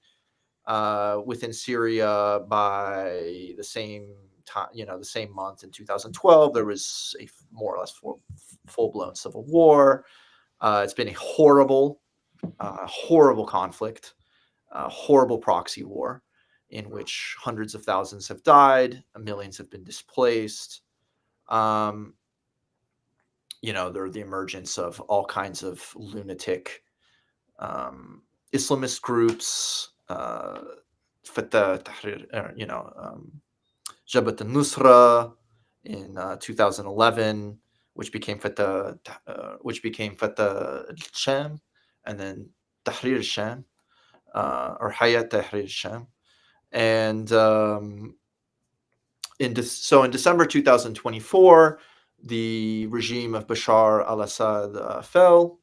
I would say that one of the most important proximate causes is the fact that one, Hezbollah had been, for the moment, defanged by a brutal Israeli offensive and genocide against the Lebanese people, and also the fact that Russia is occupied and tied down by its engagements and its war in Ukraine.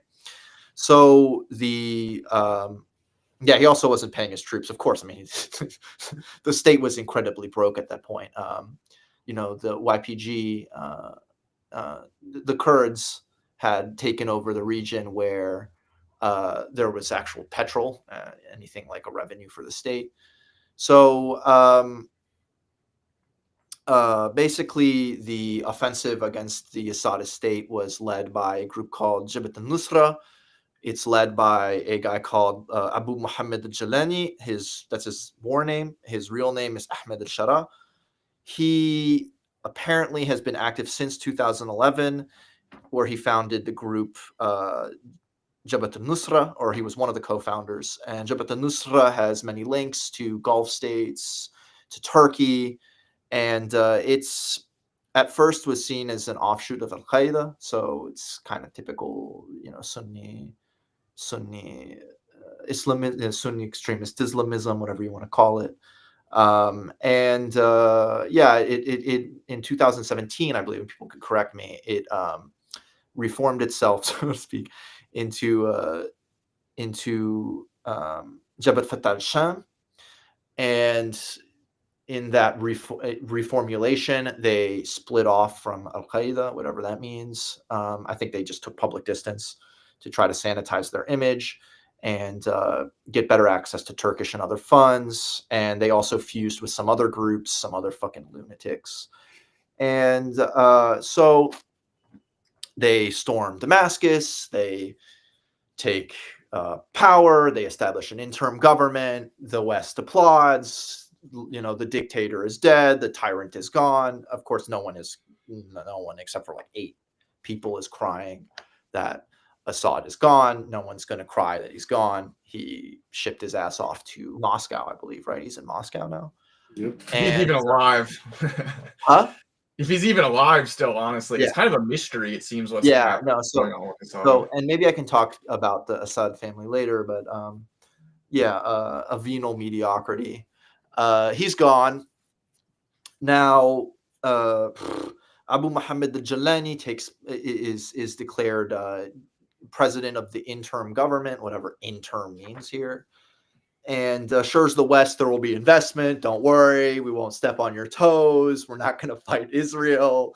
So Israel's already invading at this point. Yeah, right? at They're that seizing point, land. Israel has already started to invade and go past its already annexed territory in the Golan Heights, doing the typical Israeli expansionist thing.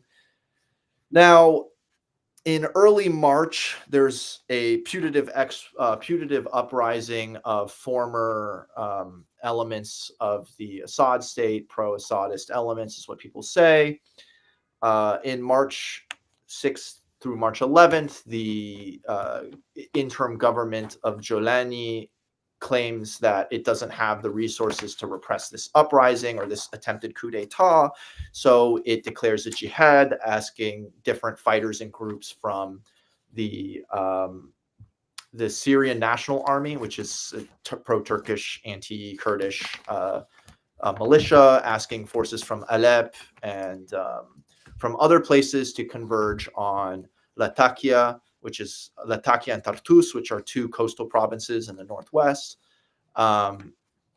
asking to assist the interim government forces in repressing this putative coup d'état. And what occurs is a reprisal against Alawite and government-aligned forces, reprisals against Alawites by government-aligned forces.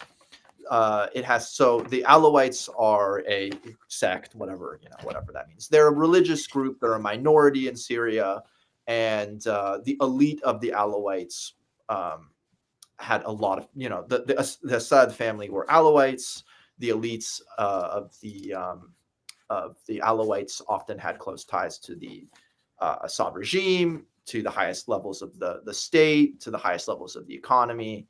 And so there are reprisals by these government-aligned forces, and the government claims that it has not, that these are aberrations. But very clearly, what seems to be happening is that the government forces come in, fight, do some stuff, and then government-aligned militias come in after them and kill Alawites, genocide Alawites. And the village of Jabla and Ain al-Rus have apparently suffered liquidation and destruction. It's not entirely clear how many Alawites have been killed. There have been several hundred former, or Assad, whatever Assadist means, anti-government militants that have died. There seems to have been hundreds of pro-government militants that have died, and it seems like there's anything from 1,000 to 2,000. There's thousands of potentially Alawite civilians who have been liquidated by government forces or government-aligned forces. So it's more or less what many on the left had been expecting. No one had cried, the overthrow of, possibly as high. Yeah, I've read something like that. Thousands, who knows? But Jesus. Massacre of civilians. And it's a disaster. And it's more or less what the left had predicted. No one had cried the overthrow of Assad. He's a piece of shit. But there was a fear that in the seizure of power by Sunni supremacists, that there would be reprisals against the Alawite community as punishment for them being supposedly, as a mass, all pro-Assadist or Assadist elements, which is total bullshit because, as I said, the elite might have had an interest in supporting Assad, and many might have been afraid that this precisely would have happened. But many were also disgusted with Assad and were equally as oppressed and exploited by the Assad regime. So terrible situation. It's looking like there's going to be something, if there hasn't already been, akin to a Libyanization of Syria. And it's what more can we say? It's depressing. It's horrible. Jamil, could you talk a bit about like what's going on in the sort of Kurdish region of Syria? There's some developments there as well known. Yeah. So I don't remember when exactly in the civil war the Kurds are, for people who don't know or not acquainted, they're a Middle Eastern people who consider themselves, and are seen as being non-Arab, right? And within the lineage, there has always been, I don't want to say always as if this was some like trans historical truth, but especially with the rise of Arab nationalism, there are right-wing forms of Arab nationalism that more or less saw the existence of non-Arab peoples in the Middle East as a kind of problem, right? And often saw these non-Arab peoples as constituting sort of what's the term, like a Fifth column. Exactly, like a fifth column. And the Kurdish people live they are dispersed across Iraq and Syria and Iran and Turkey, and they have suffered more or less repression everywhere, especially in Turkey and Syria, right, and Iran. So in the chaos of the civil war, the Kurdish political forces managed to, let's say, liberate a portion of Syria under their control, right? And what seems to be happening right now is that a lot of so it's not just Tahrir al-Sham. It's not just Tahrir al-Sham who Hayat Tahrir al-Sham who are leading who are active in Syria right now. There's also groups like the Syrian National Army, is I believe what it's called, which are very obviously Turkish-backed and which right now are engaged in a war against Kurdish forces in the northeast, which is where I believe they're based. So, it seems like as a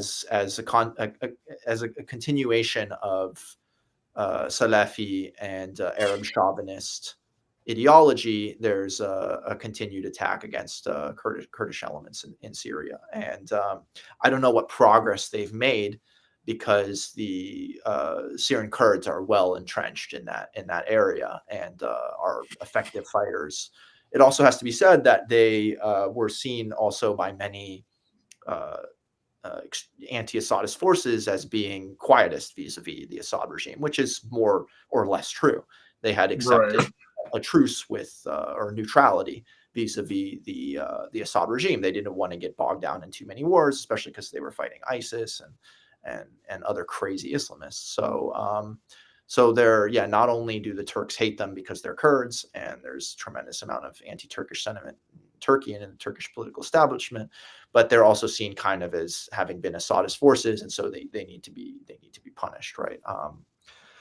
So Syria is looking, if it wasn't already destroyed, it's looking very bad for the country. It's the Yinon plan basically put into action, which is basically the Likud party's vision for balkanizing the Middle East and making Israel into the sole functional regional power with any real state building capacity, basically.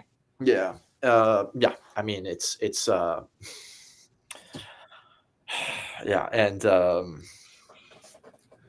what do you even say? I mean, it's precisely that. I mean, it's just sign some non-binding with the SDF that a certain type of liberal is hyping up. I think there is a kind of agreement between the SDF. Yeah, I had read that too. Yes, but it seems like they're already unhappy with the new constitution, from what I've heard. Yeah, well, it also has to be understood that the Americans had seen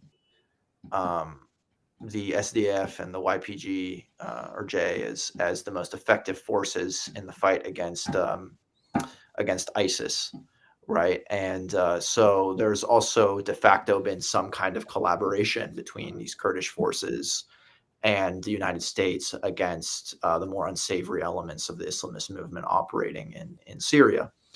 And so I think that HTS is very much aware that they have to kind of respect that.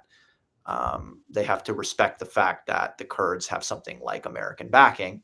And in typical Islamist fashion, they don't actually want to step on the toes of the Americans. They want to appease them. And so they're going to leave the Kurds alone for now. But I imagine it's more or less their intention to liquidate the Kurds as soon as. Yeah, I mean, I don't think that they are happy with the Kurds. No, they're not. Their own region in Syria. No, they're not. They're absolutely not. Yeah.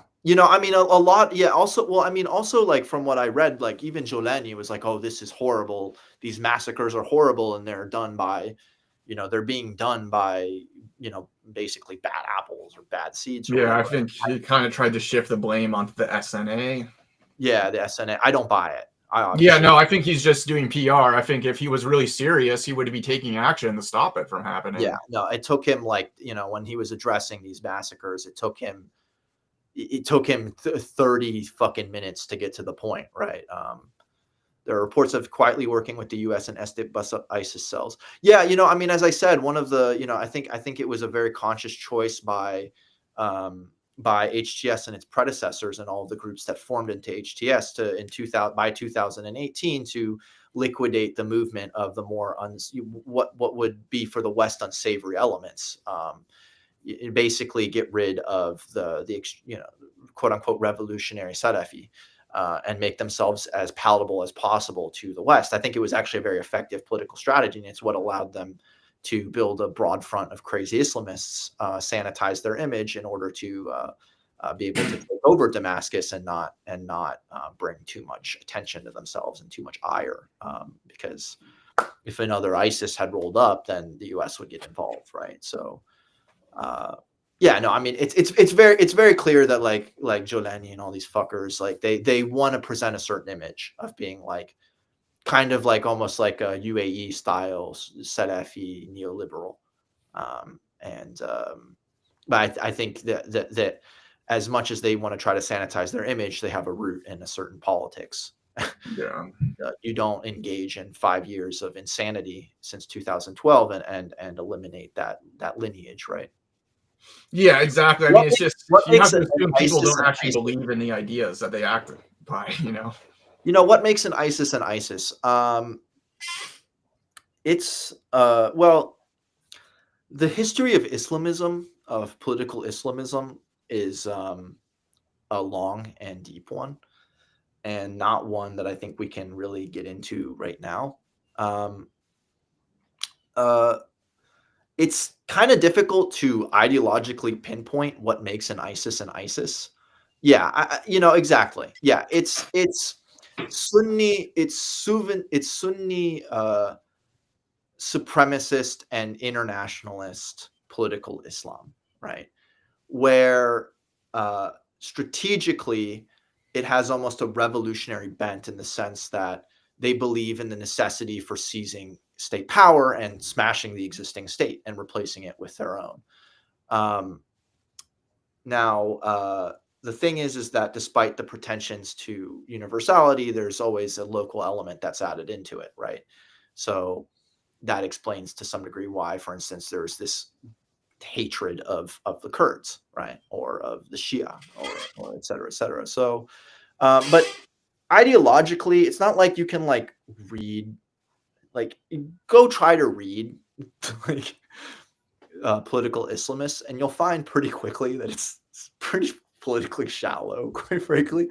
And it's not like you can go read a Das Kapital and Communist Manifesto and get more or less clear picture on what their ideological bearings are. But yeah, no, it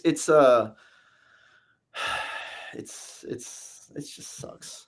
Honestly, I guess, my question would be, what do you say to those who argue that, those on the left who were rah Assad, Lion of Damascus have been redeemed?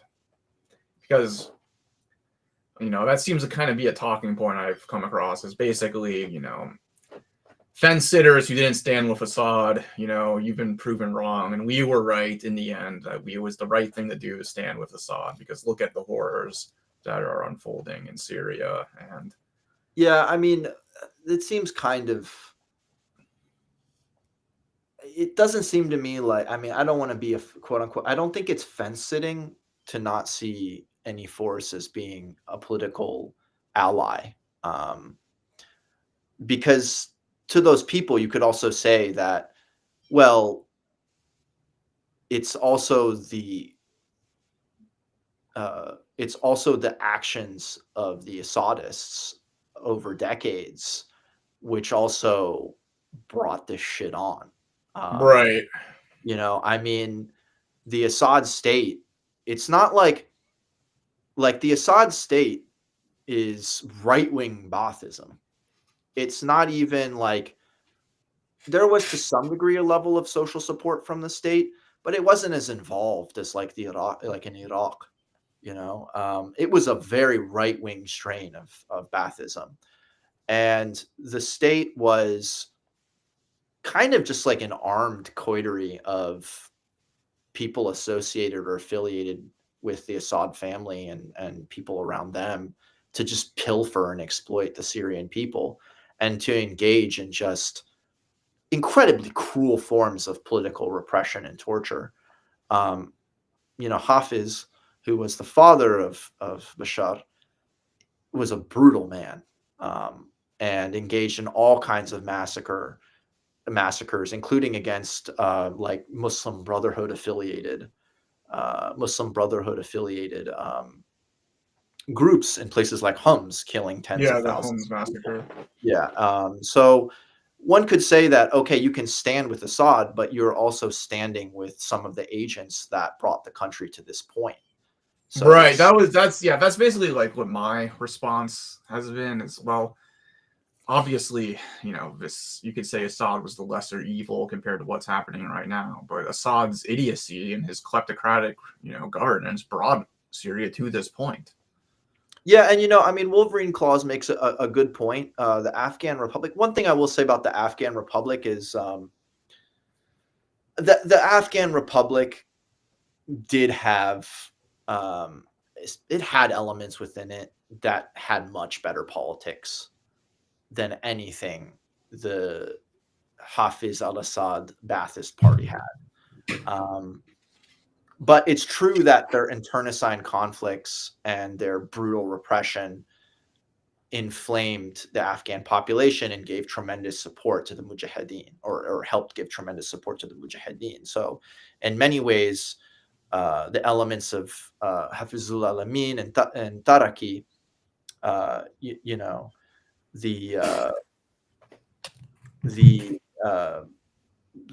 the quote radical Maoist faction of the Afghan Republic really did help bring about their own down. I mean, they really did help bring about the rise, of the Mujahideen, and the Soviets were aware of that. That's actually why they wanted, people like Karmal and Najibullah to take power, because the crazy elements of the Afghan Republic had really brought the situation to total chaos. Yeah. Oh, okay. I see what you're saying. Oh, okay. Yeah. They were. I mean, so the Maoist wing that first took power in the Soviet-backed Afghan Republic, they were insane, but for political reasons, right? They were kind of crazy Maoists. The American-backed Afghan Republic was literally just pedophiles and Comprador pedophiles. Whoever they could round up in the country to support the regime. Yeah. Well, Khalk was Stalinist, but I don't think it's entirely fair to say that they were like, I think it's more fair to say that, you know, yeah, They kind of had that extra Maoist edge, though. they They kind did because there was, I mean, because Kyle had an especial fascination with the revolutionary potential of the peasantry, and really didn't have the same kind of stagist understanding of economic and political development as as their rivals. So in that sense, they were more Maoist. I mean, they were also Stalinist in a sense that they were willing to use the political state to accelerate whatever kind of economic development. But I feel like what I say and what I mean by Maoist is precisely that they saw a huge revolutionary potential to the peasantry, and they did not have the same stagist understanding of economic. yeah. Um, But I think Wojak is right that the actual Chinese aligned Maoists. yes, that is true. No, Wojak is absolutely correct. I don't mean Maoist in the sense of like being backed by China. Right? Yeah. But I have a question for you all. I'm thinking back to, like, I think, we mentioned the Arab Spring and kind of, the 2010s, and that was a moment where we were all somewhat politically active.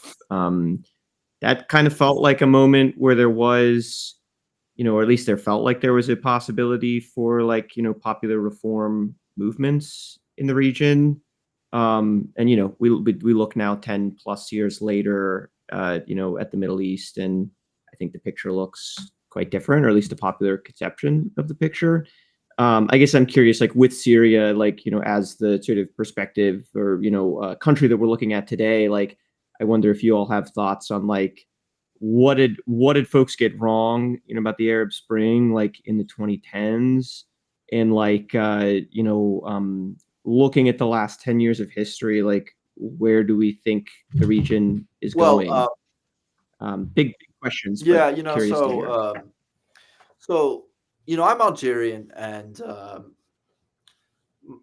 my political antecedents are my very family, and Wojak's right, but I come from a lineage of left-wing Arab nationalism, with a communist bent. My family organized in the FLN as communists. Of course, not run-of-the-mill communists, but as communists,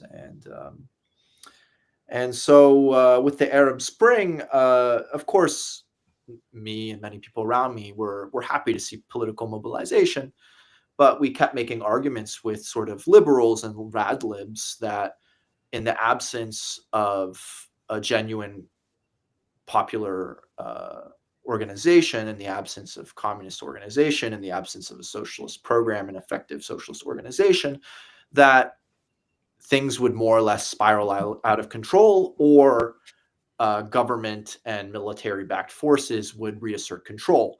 The second happened in Egypt, very clearly with the Sisi, and the first happened in Libya and in Syria.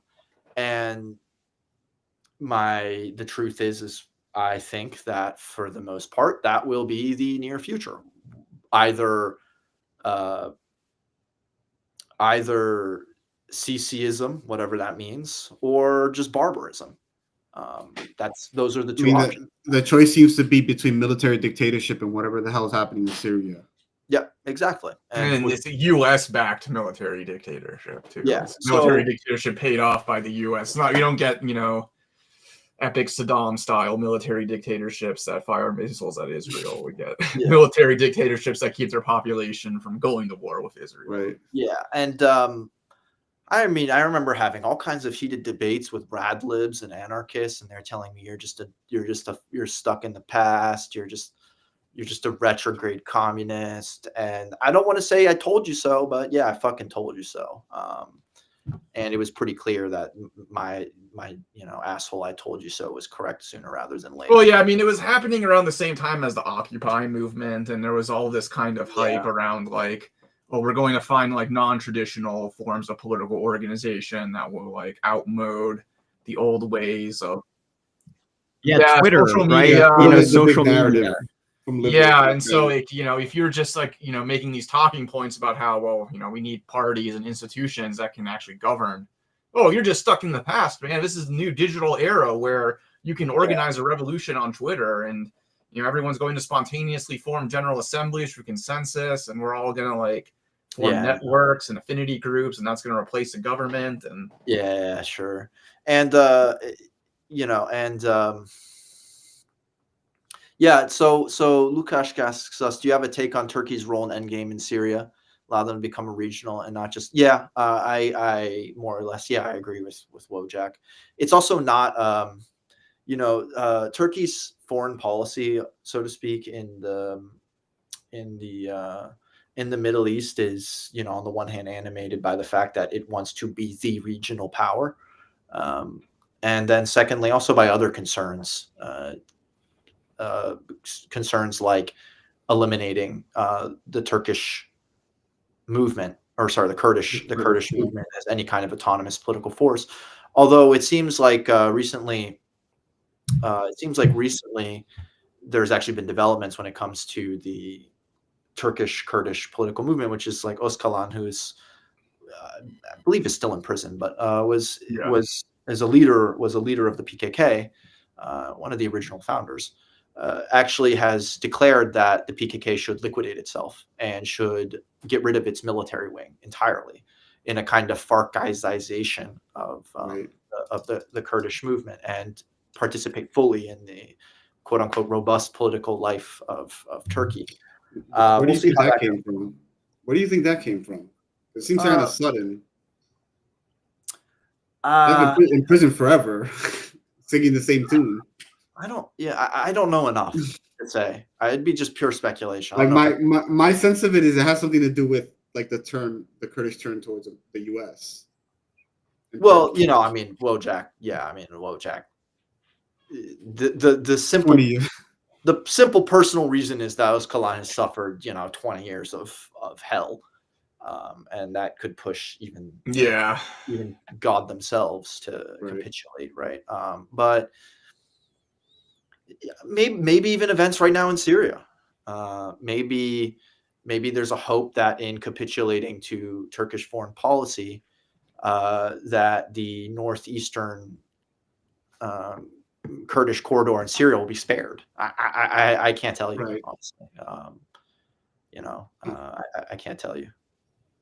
But anyways, we should probably start wrapping up. So I think we're coming to the end. I hope folks enjoyed this. I think we have about 700 viewers across platforms. So this is really exciting. Thank you everybody for attending. I wanna do like a little cultural thing. We talked a lot about news, but I think we have thoughts on culture, the arts, and so on. So I want to ask a cultural question, but maybe as we wrap up, I also want to ask the viewers today for suggestions, recommendations. Are there topics that you would like us to cover in the coming weeks? We'll be doing this every Sunday at 2 p.m. Eastern time. So if there are topics that you'd like us to cover in the future, let us know, and we'll try to get to them. But I want to ask you, Donald. I know that the Oscars happened recently. One of the movies in the Oscars was a movie, a biopic about Bob Dylan with Timothée Chalamet. I know you saw that movie. I think you liked it. I think you've been into Dylan. I've been into Bob Dylan recently for quite some time. Yeah, for a while.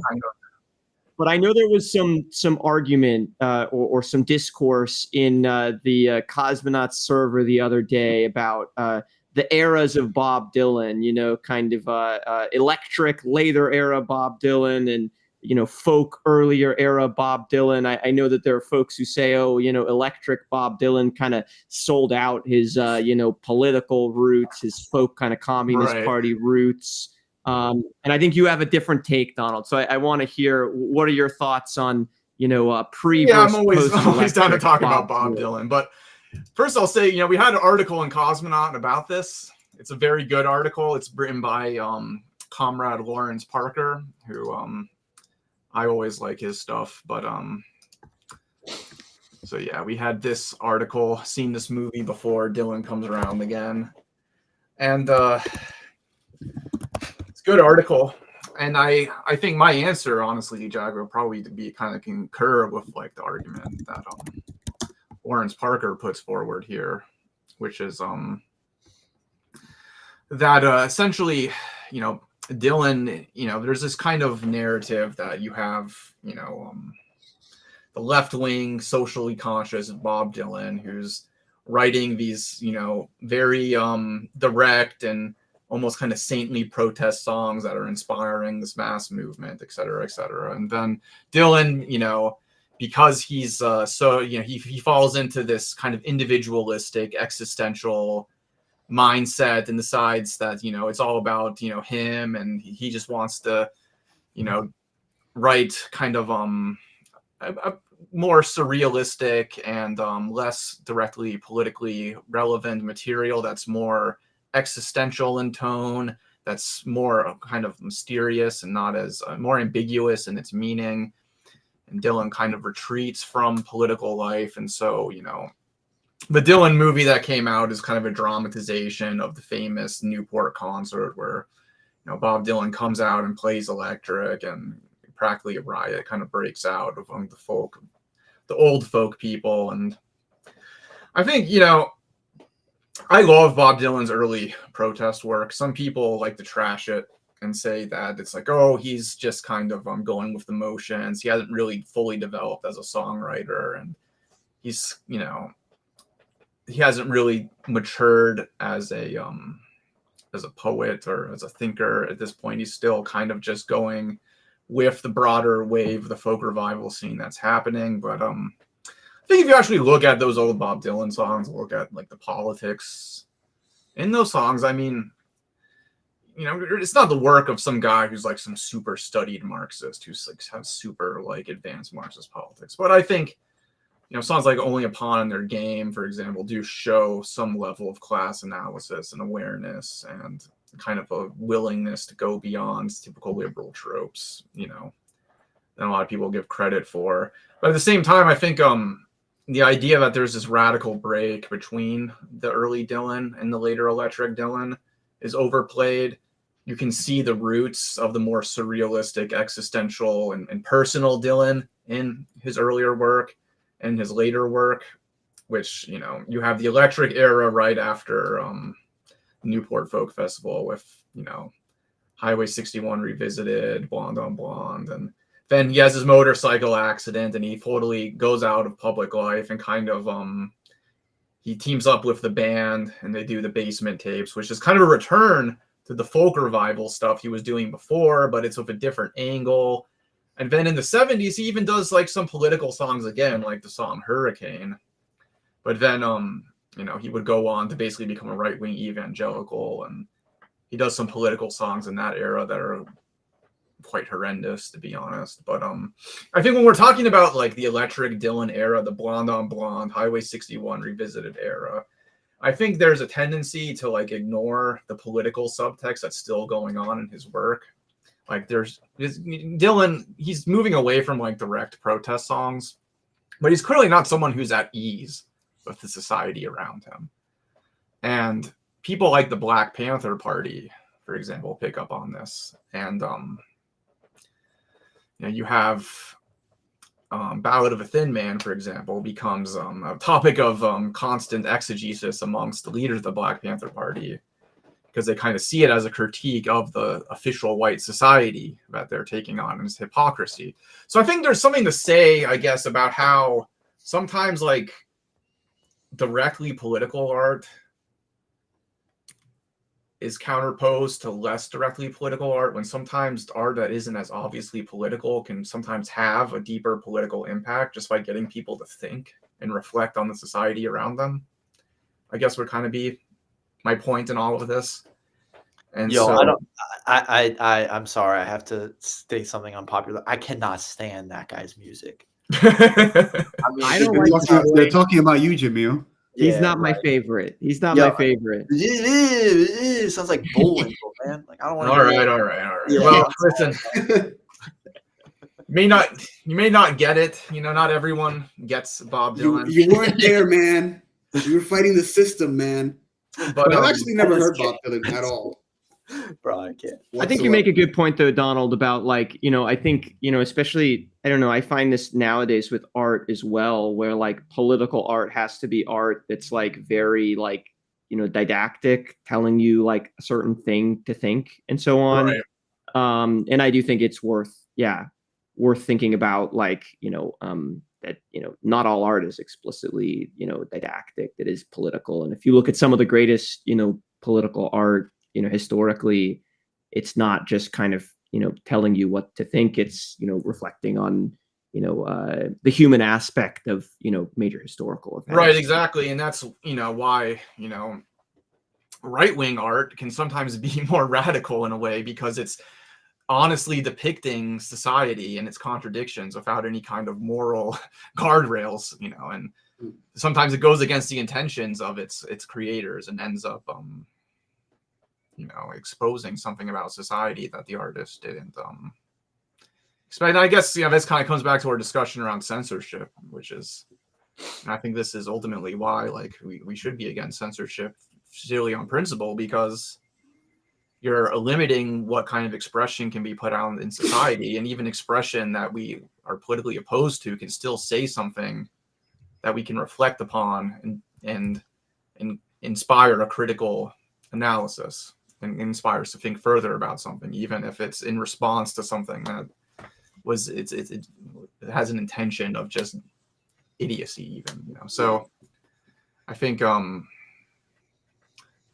would kind of be my takeaway on the whole Bob Dylan question. Yeah, and folks should definitely check out Cosmonaut for some writing on this stuff. Lawrence's article, I think Jackson has written on this topic as well. Like the connection between like the folk movement and the Communist Party is like a super interesting story. And there's a number of different articles I think on Cosmonaut, Jacobin as well, that folks should dig into. Pete Seeger being one example. I think Barbara Drain, if I'm remembering correctly, who passed recently.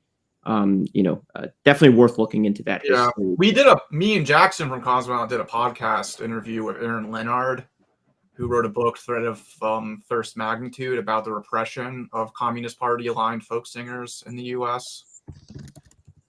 And the that's a very interesting interview if people are interested in this topic. But yeah, folks should check that out. But I think now we can probably wrap up. We've gone over 2 hours, and yeah, no, I think this is a pretty good first episode. We got a lot of viewers. We got some good interaction. And, thanks to our viewers. It was a blast. I really enjoyed it. Yeah, no, I'm having a lot of fun with this. This is going to be a good project. One thing I'll say, maybe we can, do more film reviews or cultural reviews. Yeah. Short ones at the end or something. Yeah. Hit us up if you have any suggestions. Yeah, this is all about the audience. You want us to review or something? All about audience participation. For the next one, we'll hopefully get to Albus Fox wants us to talk about the international rise of fascism. So yeah, maybe we'll attack that next time. Yeah, definitely. I'll find some good stuff to read on it. And until then, see you guys next Sunday. All right. Take it easy, everybody. Yeah. Take it easy.